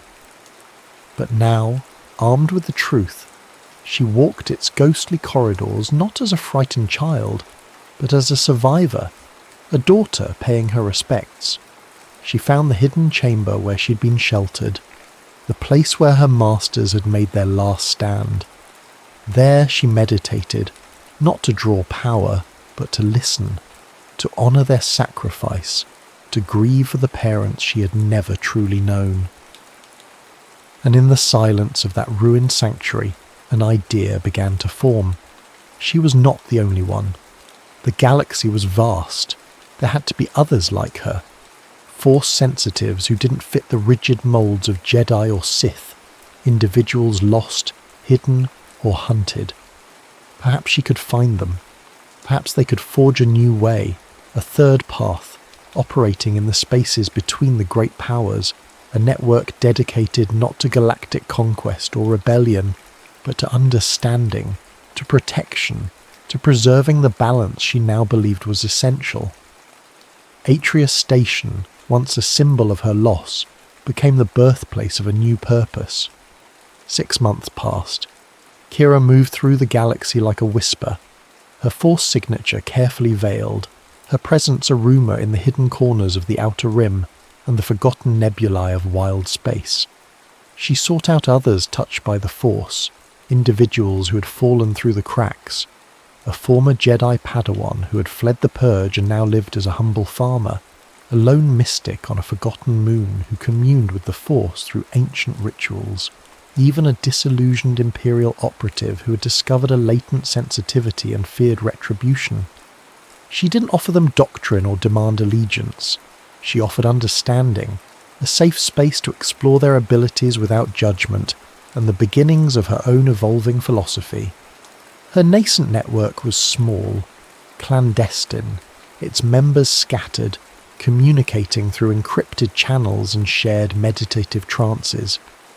They operated in the shadows, sometimes offering aid to those caught in the crossfire of the galactic conflict, helping refugees escape a planetary blockade, subtly diverting an Imperial patrol from a fledgling rebel outpost, or even anonymously warning an Imperial governor of a genuine internal threat that had nothing to do with the rebellion, all in the service of a greater, more nuanced equilibrium. Vader, surprisingly, did not hunt her.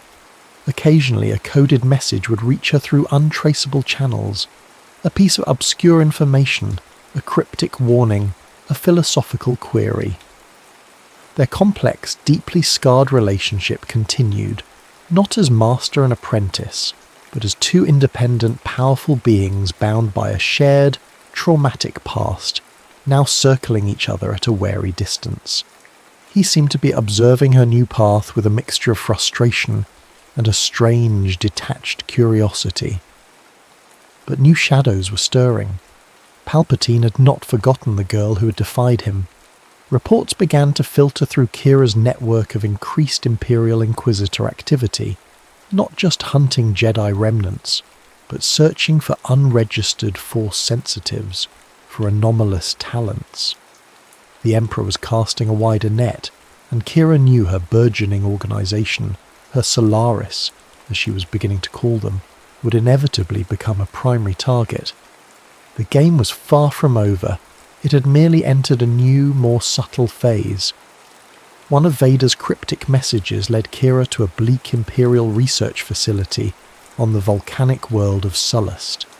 Inside, children were being subjected to horrific experiments, their Force sensitivities being brutally awakened and twisted for dark purposes by Imperial scientists under the direction of the Inquisitorius. The scene was a nightmarish echo of what her own fate might have been under the Emperor. Kira, moving with the deadly efficiency honed over years, infiltrated the facility. She was not alone. Two members of her fledgling network, the former Padawan and the Mystic, provided distractions and disabled security systems, their own unique Force abilities complementing hers. Kira reached the central laboratory to find a young Zabrak child, no older than she had been when Vader found her on Atreus, strapped to a cruel apparatus, crying out as his nascent powers were forcibly amplified. The ensuing confrontation with the presiding Inquisitor was swift and decisive. Kira's hybrid style, her ability to wield both tranquil calm and focused fury, proved overwhelming. She freed the child, whose name was Zare, and brought him into her fold. She began to teach him, not as Vader had taught her, through fear and domination, but through patience and understanding. She shared the combat techniques, the meditation practices, the aggressive Force channeling, but she wove into it her own burgeoning philosophy, the importance of balance, not as a compromise, but as an embrace of all aspects of oneself and the Force. She taught him about choice, the power to define one's own path, irrespective of origin or external pressures. She emphasized that the Force, in its raw state, was neutral. It was the intent, the heart of the user, that shaped it towards creation or destruction. "Power is a tool, Tsar," she would tell him, as they meditated amidst the quiet solitude of their hidden sanctuary, a remote moonlet shielded by ancient nebulae. Like a hydrospanner, it can build, or it can break. The choice is always yours. She saw in him, and in the others she gathered, the potential for a new generation of Force users, unburdened by the dogma of the old orders, capable of navigating the complexities of a galaxy teetering between light and darkness. 2 years later, the network whispered about in the darkest corners of the galaxy as the Hidden Weave, or the Children of the Twin Moons, a nod to Kira's frequent use of Mustapha's moon as a coded reference point, had grown. It comprised a few dozen individuals, each unique, each powerful in their own right, operating under Kira's guidance but with considerable autonomy. They were a quiet countercurrent to the raging storms of the galactic civil war, their influence subtle but growing, like mycelia spreading beneath the forest floor. They rescued, they protected, they learned, always striving to maintain a delicate balance, to heal the wounds inflicted by the larger factions. Kira stood on the observation deck of their latest mobile sanctuary, a repurposed Old Republic cruiser salvaged from a forgotten battlefield, its systems meticulously upgraded and cloaked. She looked out at the star-dusted canvas of hyperspace, reflecting on her journey. She was no longer the lost child of Atreus, nor the conflicted assassin of Vader, nor the hunted fugitive. She had forged an identity from the shattered pieces of her past, an identity that was wholly her own. A coded, encrypted signal pinged on her private communication. It was a channel she hadn't expected to hear from again, one that sent a familiar chill down her spine, yet also a flicker of something else. Anticipation. Resignation. It was from Vader. The message was terse, devoid of any personal address, yet its implications were immense. An unprecedented anomaly. Outer rim. Requires your unique perspective. Coordinates to follow. Kira closed her eyes for a moment, feeling the thrum of the force within her. The quiet chorus of her network spread across the stars. Vader needed her, not as an apprentice, not as a weapon, but as something else. As an equal, perhaps. Or perhaps he simply recognized that some threats, some mysteries, lay beyond the rigid confines of Sith or Imperial power. She opened her eyes, a small, determined smile playing on her lips. The galaxy was still a dangerous, chaotic place, but she was no longer merely reacting to it. She was a part of its intricate weave, a shaper of its destiny on her own terms. "I am Kira Velitrius," she whispered to the uncaring stars, the name a reclamation, a statement of her whole, complex self. "I am Solari, child of two worlds, servant to none, protector of all that struggles for balance." She turned from the viewport, ready to face whatever new challenge awaited, ready to step back into the larger conflict, not as a pawn, but as a player in her own right. The legacy of the Solari was just beginning,